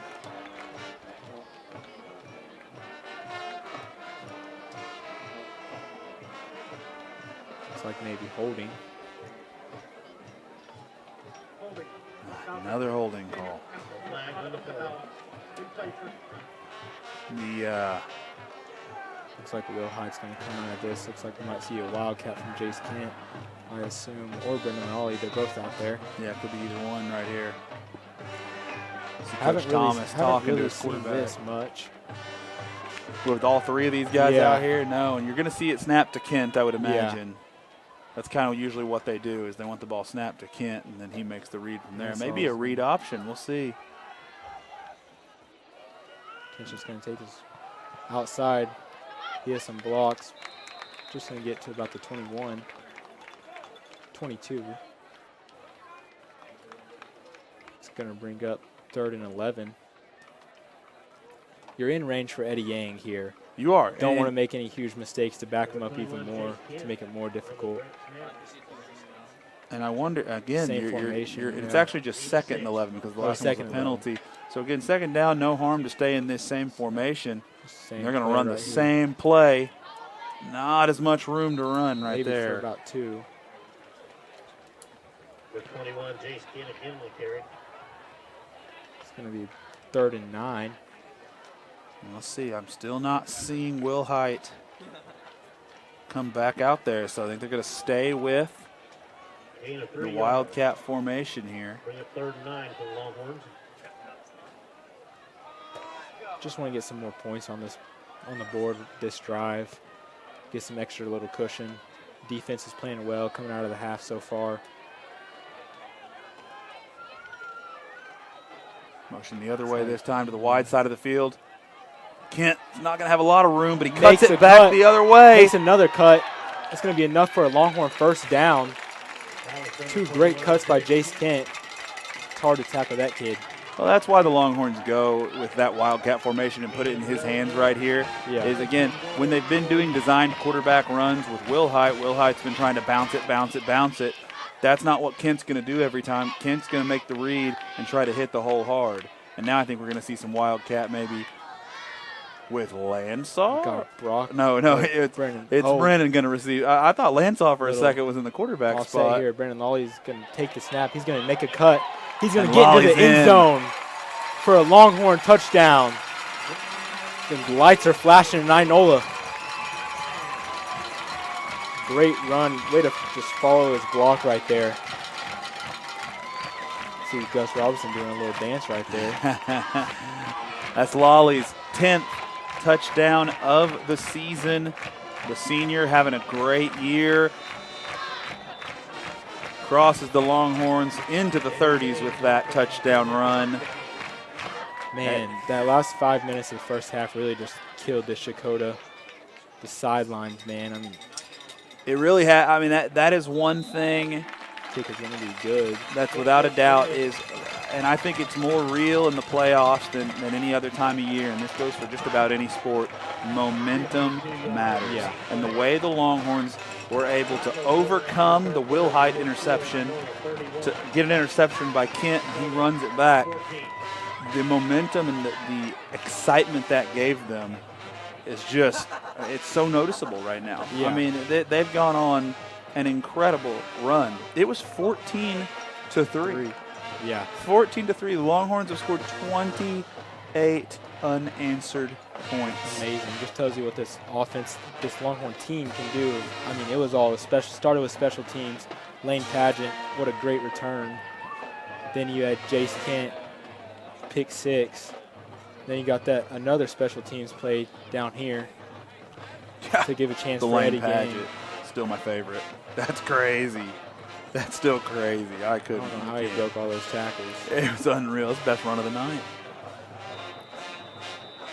Best run of the night. Well, Longhorns lead 31-14 all of a sudden, it feels like. I mean, truly, this game has absolutely turned on its head. And everything's upside down, and I can only imagine the Checotah sideline doesn't know what hit them. Oh, it goes out of bounds. Go out of bounds. I thought it was going to be the most Yeah. incredible kick Thought it was I've going ever to seen. stop. I think we saw one of those incredible kicks by Eddie Gang. I want to say it was Vanita. Yeah, the here, last right live over stream, there. yes. Yeah. He has that in him to just kick these incredibly accurate kickoffs. And what's funny is, we talk about he really can. I've seen him make 45-yard field goals. Yeah. But what's more impressive to me is his ability to kick off with such accuracy. Because even that right there, as a coach, you take that. I mean, Oh, it yeah. almost landed inside in the corner. Yeah. Yeah, it was amazing kick. Just went out of bounds barely. Longhorn defense back out there with their elite defensive line. It's playing very well tonight. Well, playing really well and playing really, really well that last drive. And that's not a small Checotah offensive line either. Drop back to pass. It's going to be caught for a gain about 11. Another great look from Roland. Doing It's like his that's job. number 1, Jaden Lake. Jaden Lake. Jr. That's what I say, man. This Checotah team, at least, I mean, you're talking everybody who has caught a ball tonight, everybody who's ran the ball tonight, everybody who's touched the football on offense, period, tonight, will be back for the Checotah team next year. I mean, they've got some talent out there. Those two receivers, Roland. I mean, I think Tommy Calico's done a good job tonight. They just haven't run him that much. Roland drops back. He's going to take a shot. Ball's just going to be out of bounds. If you're going to take a shot, throw it where nobody else can catch it, except your guy. I mean, if it was slightly out of bounds. I'm trying to see the number that was intended for. Number 2, that's Eli Patterson. Once again, another junior. second down and 10 here for the Wildcats. Staying in that same trips formation they've favored tonight. Roland's going to keep it. He's just going to get stopped behind the line of scrimmage. Another great play by the Longhorn defensive line. Looks like that was Brock Lansall. Caleb Helling, I don't know if he's cramping or what he did, but he is. Correction, Owen Ellis. Thank you, Schultz. Caleb Helling running off the field right there. Not really sure if he's hurting, cramping, what, but he's, I think he might just be cramping. I'm not sure. It's going to be a 39.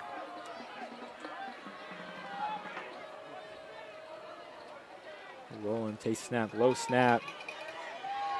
Tries to run. Alejandro Gallegos is going to try to trip him up. Brought down by Brock Lansall and Angel Mata.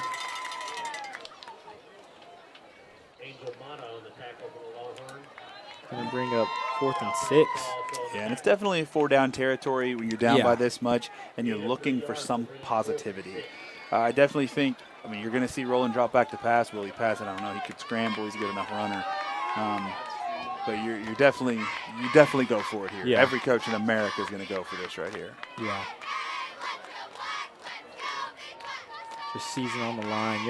I don't think we're going to see a lot of punts from Checotah this half. No, not unless something drastic happens. Roland drops back again and throw it over the middle. He has a guy. He's going to get it up to about the 37-yard line. That is Jaden Lake. Nice little route right there. Great throw by Roland. I mean, again, when you got guys running slants, in routes, things like that, you got to throw it right there. Play. At about the 45-yard line, got a flag. Yeah, I'm not sure what's going on. I think it might be on the Longhorns because they're going to go ask. They're going to go talk to Coach Ross. So yeah, I think this is on the Longhorns. Not sure what they did, but man, there's been a lot of penalties on this Longhorn team tonight. Well, Checotah's backing up. Oh, really? In sports. Oh, wow. Wow. I didn't see it. I didn't see it either. Unsportsmanlike conduct It was on after Checotah. the play is over, so they're going to get that first down still. It may have been something they said. Yeah. It may not have been anything extracurricular, just something was said. Yeah. I mean, it's impossible to know So it's from gonna our bring it first and 25. Big penalty 42 against yard the line. Wildcats right there when they were just getting some positivity going. Or well, first and 10 actually.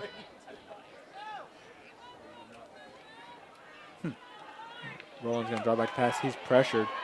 Throw over the middle. He has Lake again, wide open up the seam again. He's going to get into the end zone for another touchdown. Great throw right What a there throw. from Roland. That middle of the field, that's the second time we've seen that. 2 plays in a row. Kind of almost the same play there. A little bit deeper. Great throw and great catch by Roland.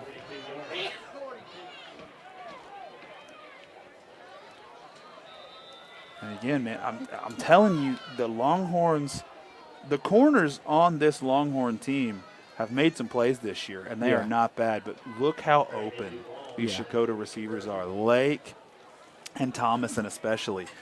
They are tough to stop. Oh, they are tough to stop. And just running open. I mean, what do you say? I mean, yeah, you could say the defender was on his back right there. Kick is almost good. blocked. It's no good. You can say the defender was on his back and he was right there, but when it's a good quarterback, you can't stop that. You can't let him get that open. So another great throw, 42-yard touchdown catch right there for Lake. Those big plays, man, just hurting the Longhorns. Big plays. But now we're back to an 11-point game, which really, what else do you expect? There was no part of me that ever expected the Wildcats to just lay down and let this happen. And I mean, your season's on the line right here. You're going to give it everything you got. Yeah, and they're not going to give up at all. So the Longhorns have to continue to respond. But I'll take a game like this over some of the games we've commentated this year any day. This is fun. The end of that first half was just enough for me. I mean, Crazy. I think people got their money's worth out of that 5 minutes. Yeah, you guys at home really got your money's worth because you paid $0 to be here. So that's really great. That's why we're doing this for you guys. I love it.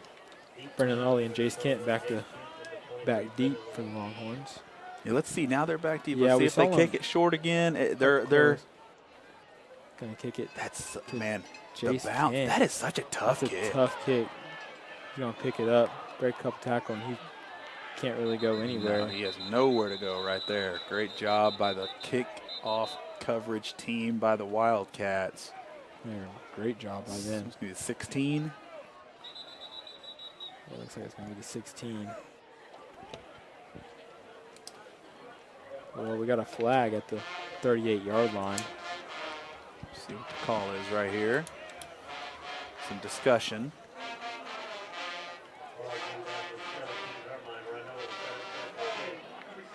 Holding. It's gonna back him up even more. Is it going to be the 6? Looks like it's gonna be. They're gonna start at the 6-yard line. Is that what it's going to be? Well, they give him a better spot than I thought. They're spotting him at the 17-ish anyway. Yeah, it looks like they're gonna go back to about the 9. Yeah. All right. Longhorns got to go 89 yards. Oh, your math. Come on, buddy. Am I wrong?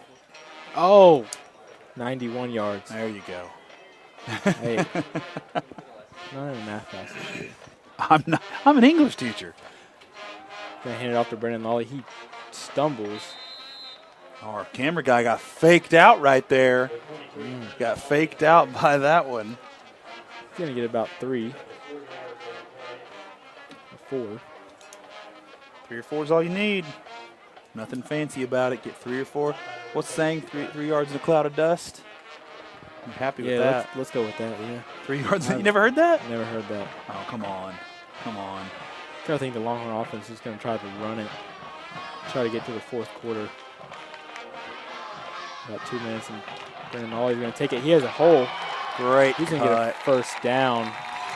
That man, I'm telling you, Lawley is so good at following his blocks. Yeah. I mean, he is so disciplined. And that, again, that means Lawley may not break 35, 40-yard runs for touchdowns the way Kent does, but what he does, the reason he's averaging more yards per carry is following those blocks just like that. And that's that senior savvy that Brendan Lawley brings to the table. And I think that's also why he's so good, like, in the red zone, because he just follows his blocks. As we saw in that 9-yard touchdown last drive by Longhorns, he followed his blocks, got in the end zone pretty easily. That's what he does. That's what he's Brock done all Mansell, year. Motion down. Houston Wilhite's going to take this, go outside, try to just get out of bounds. Looks like he stayed in for a gain of about 2. Gain of 3 yards, second, 7 for Longhorns. Brendan Lawley coming in for Houston Wilhite. I think Wilhite's staying maybe a little- out. They're motioning for someone to come out. Someone's It got is to get Houston Wilhite. Looks like we're going to go back to that little wildcat with either Brendan Lawley or Jace Kent. Worked well last possession. Looks like Jace Kent is going to get the snap. Yep. You know what's coming if you're Checotah. And Great job right there by number 5. it's Elijah Muhammad. I'm telling you right now, Man. bud, I'm not running the ball at Elijah No. Muhammad.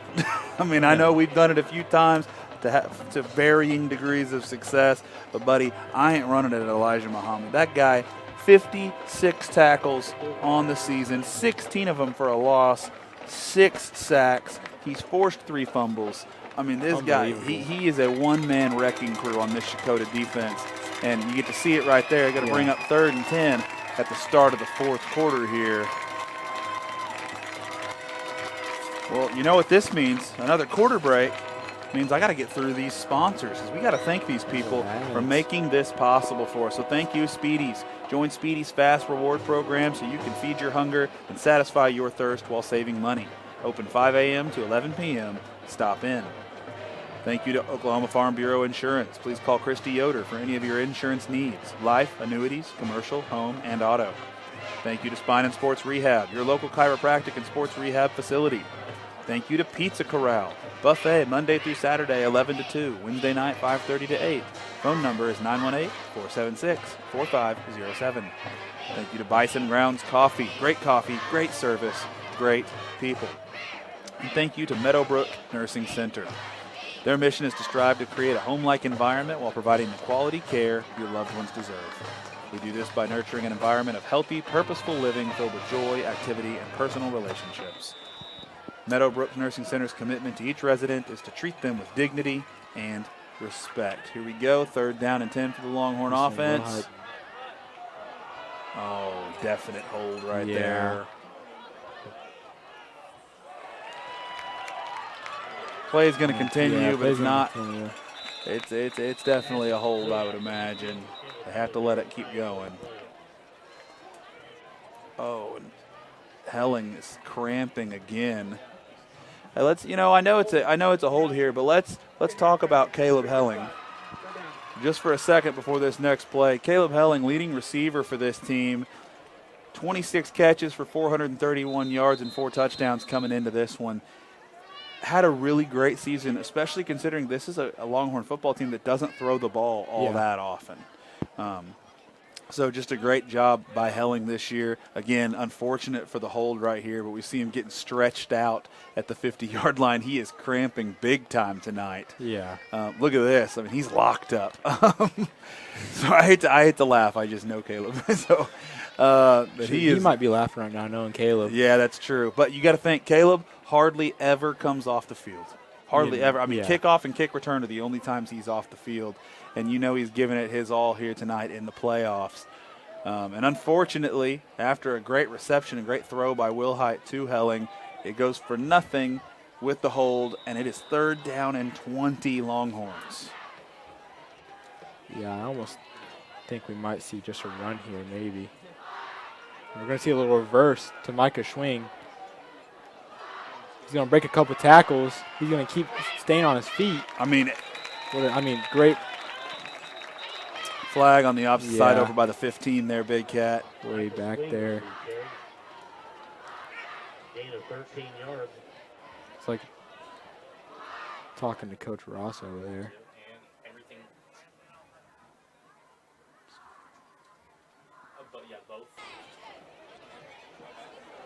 Waiting to see what this call is.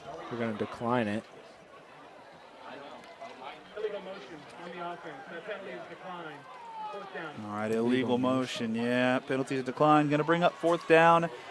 And the Longhorns punter is getting stretched out on the sidelines right now. So, I believe the backup punter is Gavin Campbell, I think. Soup?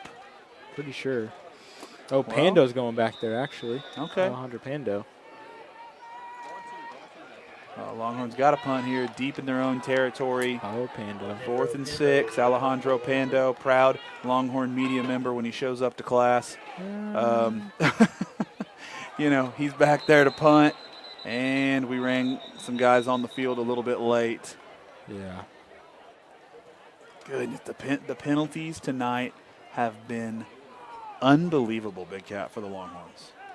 Yeah. Not doing themselves any favors. Substitution on the offense. Penalty. 4th down. Illegal substitution right Back there. him up 5 yards. It's going to be Pando still back there. It's a punt.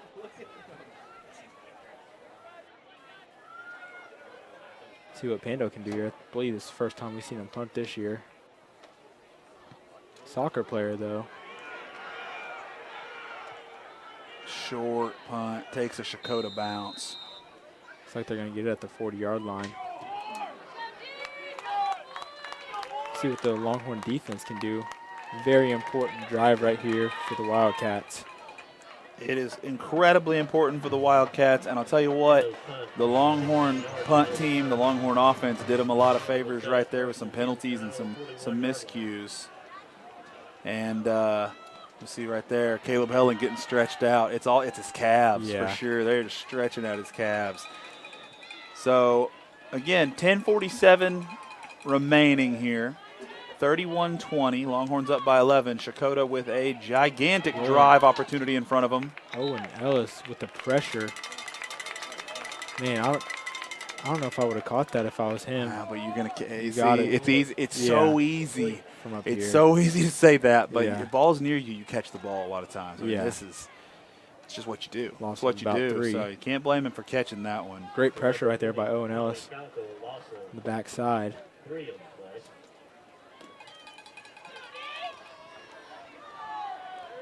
Brings up 2nd and 13 here for the Wildcats.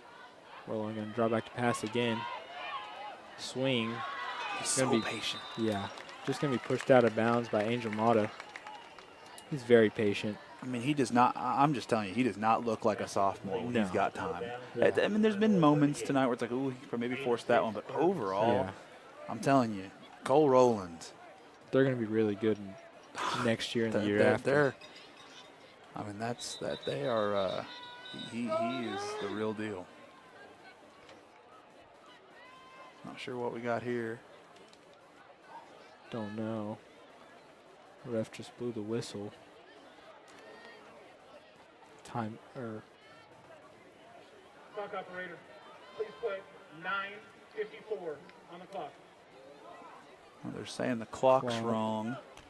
Saying the clock's wrong. Going back to 9:54 here. All right, well, ours will catch up eventually here on your screen. They're asking me. Our clock operators were asking me. Cole Roland's Rowland's going the to keeper. keep it. He's going to get brought down. I want to say it was Owen Ellis, just based off his celebration. Yeah, I definitely. That's the stuff the Longhorns have prepared for. I just Yeah. feel like we've seen it so much. Where Checotah has had the most success is throwing the ball, ironically. And that's something, again, we just haven't seen them do a lot this season. And now here they come, and they're having success, and they want to go back to what they do, Yeah. but they just haven't been Low able to snap, make it happen. Pressured. Another catch It's automatic. right there by number 7, Thomason. I'm telling you, he's automatic. Cole Rowland is automatic with time. Yeah. He is not. The one bad ball was that interception before half when he's had time. He had time that one into Yeah. the interception. Every other time he has had some space to breathe. Pretty sure that's he's his able to only make the bad right throw read. all game. Yeah. I mean, he's been amazing He's been for the amazing. Wildcats. Yeah, looks like we're going to see a false start right here. It's going to back him up 5. Start. Penalty. First down.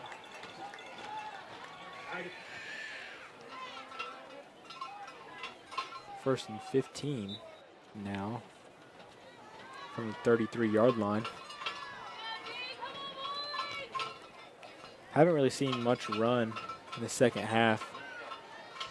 You're also down by 11. Well, as I say, you're down by 11 right now. It's Passing game is working for you. Yeah, 8 minutes left. I mean, you're. This is where you want to throw the ball, and the way Rowland's throwing the ball, you're going to go down. Pressure. with He's him. going to be brought down by Alejandro Gallegos. I believe that's his second sack tonight, isn't it? Yeah, he's going to be happy. Alejandro Gallegos sacks. He's still going to be upset about the block punt he missed, though. He will, and he'll be upset about your comments about how he needs to get Yeah. faster. Also 3 yards. He won't like that at all, Big No. Cat. Second 18.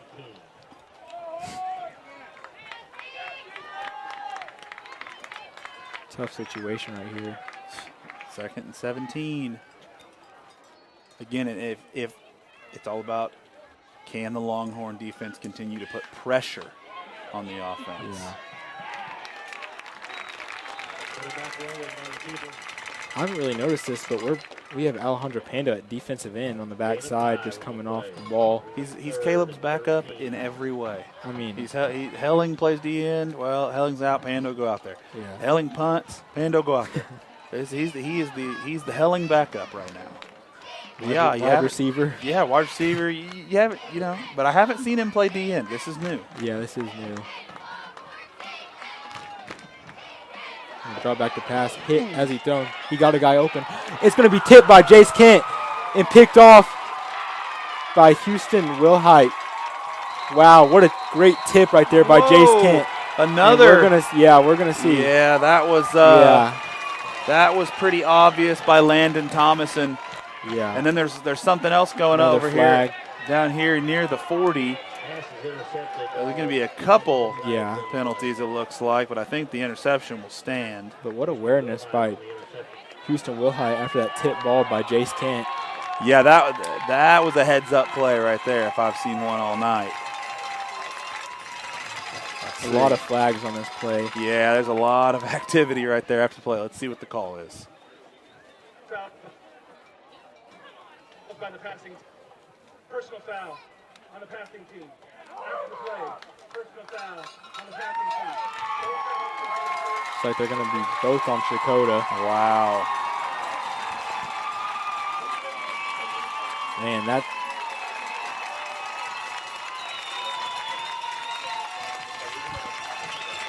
really Yeah, that's big for a Yeah. few reasons. 30 yards. That's essentially 30 yards. And now we have worth of another flag penalties. over there. With their coach. Looks like, Coach yeah, looks like Ross. it's going to be coach.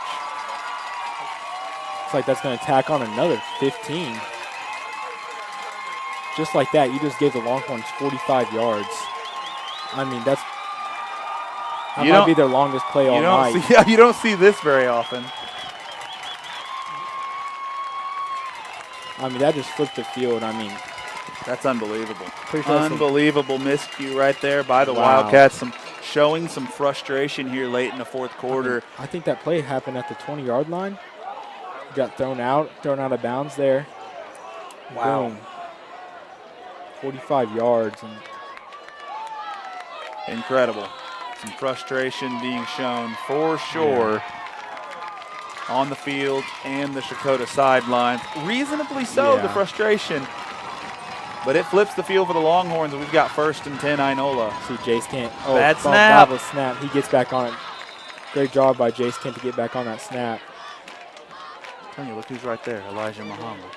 That boy can fire Man. off the ball. I'm telling you, I've been watching him all night. He's impressive. It's like Owen Ellis is a little rained down, a little cramp. Brock Lancel's going to come off the field. Looks like we're going to sing Zane Gregory out there, number 99. Houston Wilhite back in at quarterback along with Jace Kent behind him. Extra lineman. And jump off sides. Don't see a flag though.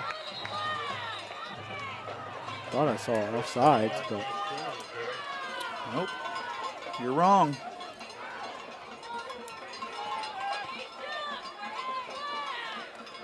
it's going to be 3rd and 13 for the Longhorns.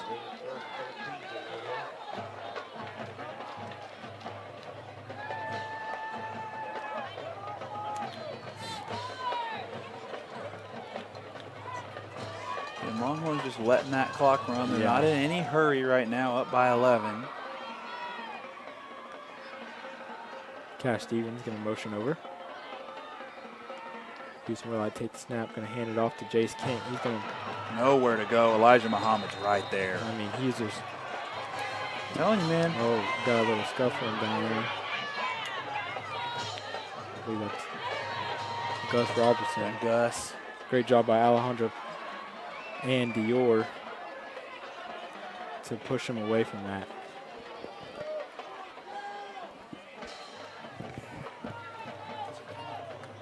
Great leadership by Alejandro Gallegos and Dior Seji. 4th and 13.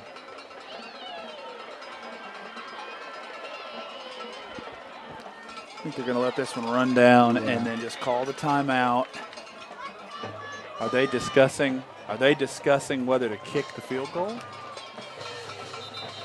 I wouldn't mind. I I'm wouldn't serious. mind seeing it. I'm serious. Is that the discussion here? I would not mind seeing it.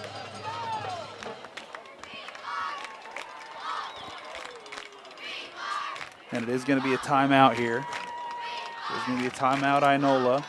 And again, I wonder what the discussion's going to be right here. Yeah. Coach Thomas rallying the guys. Is he going to leave the offense out there, try to pick up this 13 yards? that's my inclination, is the offense is going to stay out on the field. And right now he's telling them to be smart. You see him tapping his head. Be smart. Don't play into any of the frustration. It's football. Yeah. It's physical. Of course there's frustration. But that's a Definitely. message right there for Gus Robertson after he got – I don't know what happened down there, but, again, it's been physical all night. It's been chippy all night. It's playoff football. Yeah. That's what you're going to see. And honestly, as a coach, you want to see your guys fighting like that. You know what I mean? They just got to know the limits, because there's been unsportsmanlike calls on both sides tonight. And the offense stays on. Houston Will High going to take the snap and drop back the pass. Going to throw it to Caleb Helling. We got a flag in the middle of the field around the 9-yard line. I'm not sure what this one is.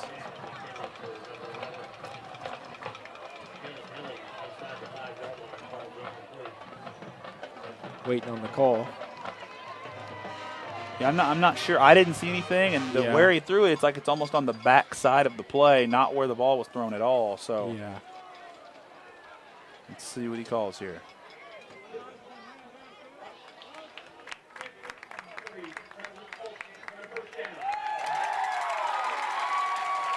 Well, first down Longhorns. I couldn't catch what he said. I couldn't catch the call. I didn't know that call. But either way, I mean, yeah, first down Longhorns. I'm not really sure. An eligible man downfield on the defense? That's what I'm hearing from the booth here. I'm not sure what that is. Yeah, I don't know what that was. Yeah, I'm not sure what happened, but Longhorns. He's going to keep this one. He's going to run it, going to take a hit. He's going to get thrown down, and another guy comes on top of him. 12 men on field. 12 men on the field. That makes more sense. That's not what it sounded like they were. Yeah, I was like, I know the receiver down. That's what it sounded like, but his mic cut out. It was hard to tell. It's like Will Hite got a gain about 2 on there.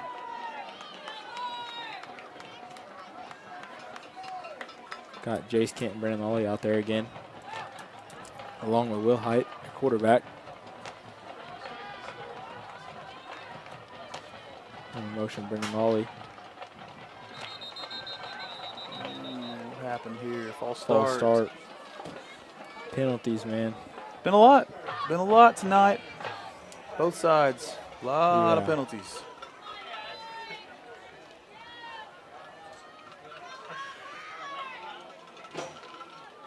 Looks like it's going to bring up 2nd and 13.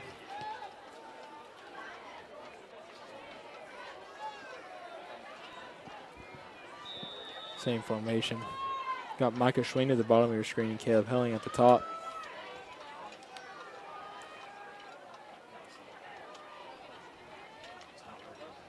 Motion Owen Ellis over. The snap. Handed off to Brennan Lawley. He has a hole, and he's going to get into the end zone. Man, what a run by Brennan Lawley when the lights are flashing in Inola. What a run by Brennan Lawley. Follow his blocks, just get into the end zone like he's been doing all season. You're right about that, Big Cat. That's touchdown number 11 for the senior running back. Great blocking by the offensive line. Man, again, follows his blocks, hits the hole hard, goes. That is the Lolly way, and that way works. I'm telling you, what a great game by the senior here. His first ever playoff game. As Yang kicks it through. The Longhorns lead 38-20 with less than 4 minutes to go. And Big Cat, I'm going to say that touchdown may have done it. Yeah. Yeah, that touchdown, 18-point lead now.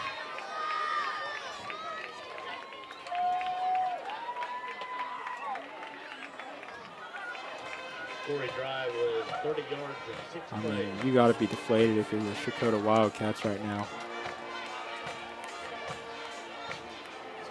45 yards on penalties in one play is just Can't have that if we're down 11.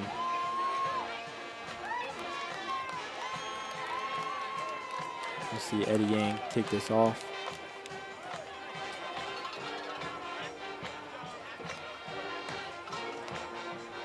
Just gotta expect him to kick this one deep.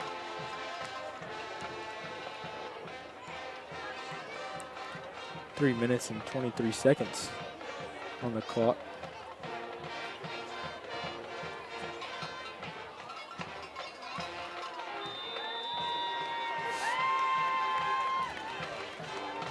Eddie Yang to kick.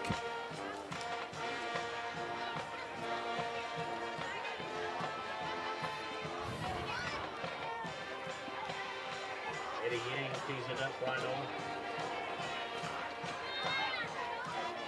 Man, I still can't get over that 5 minutes in the first quarter. Changed Hey, we everything. see that little pooch kick right there to the 40-yard line. Yeah, we've been talking about it all night that it was a possibility. Yeah. They try it right here late just to try to ice this thing. Yeah, man, that last 5 minutes of the first half changed everything. Yeah. For this I mean, football game.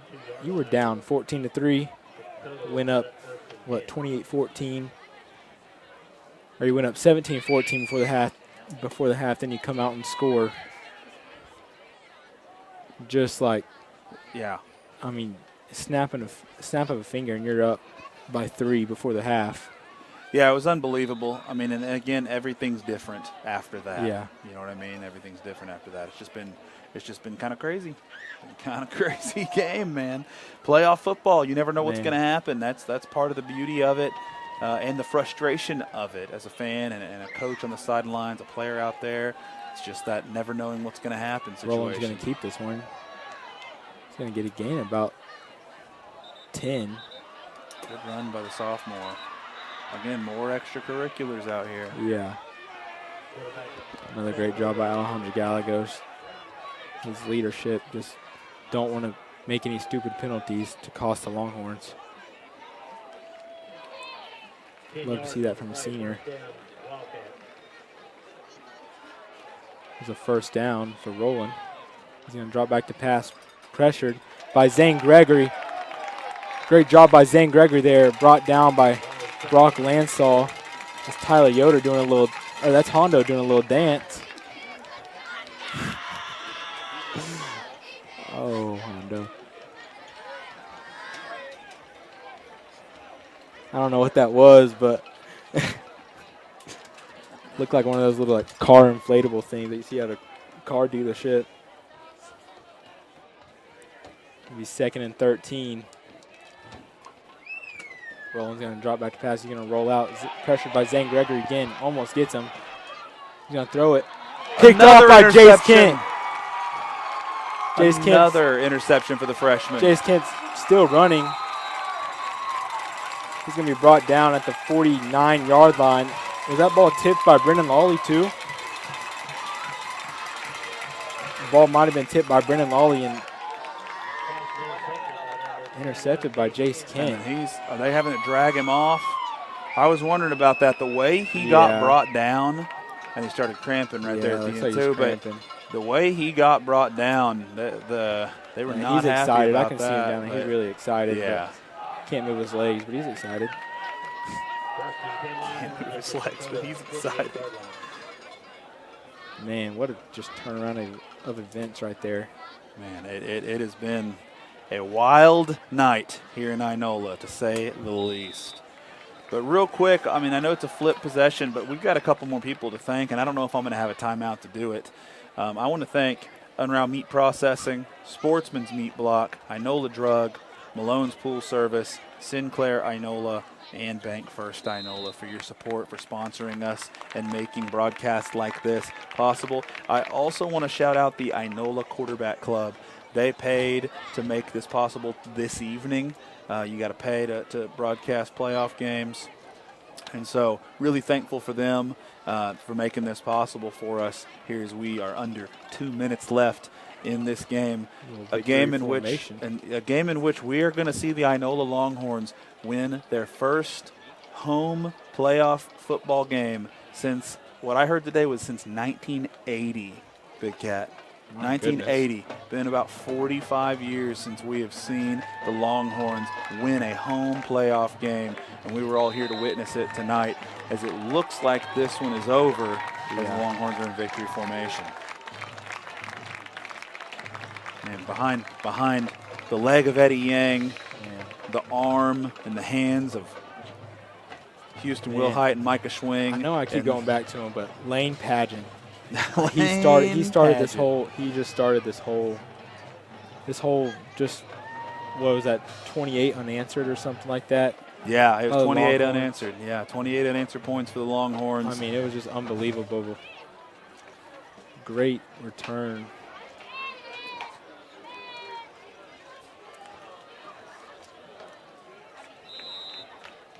Here it's going to be Looks kneel like- down.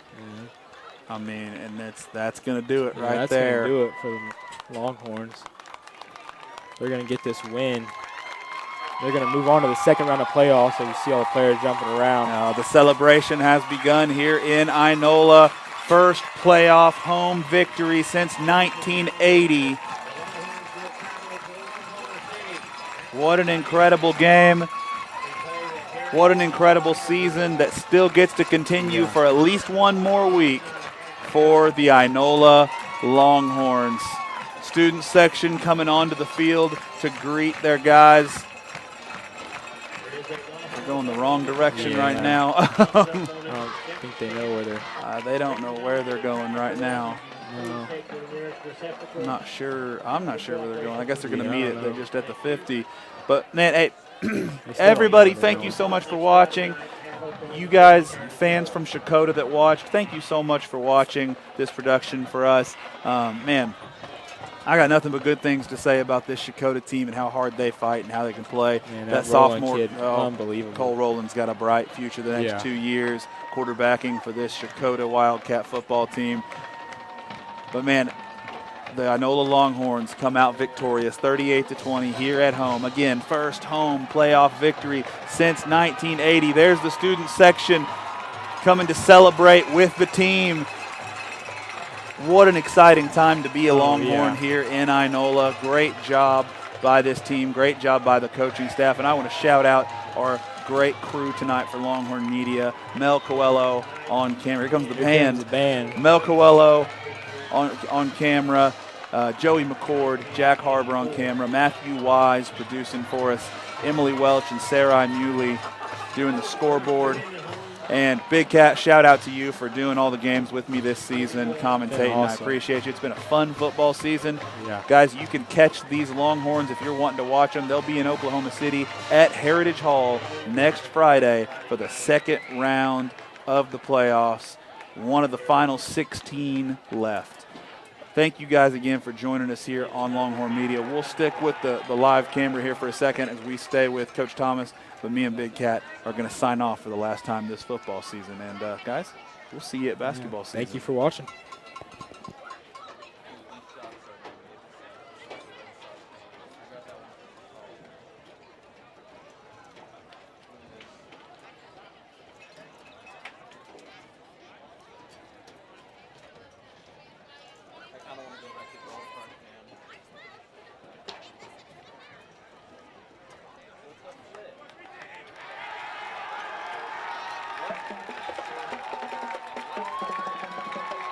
All right, I got to say one more thing. I'm still here.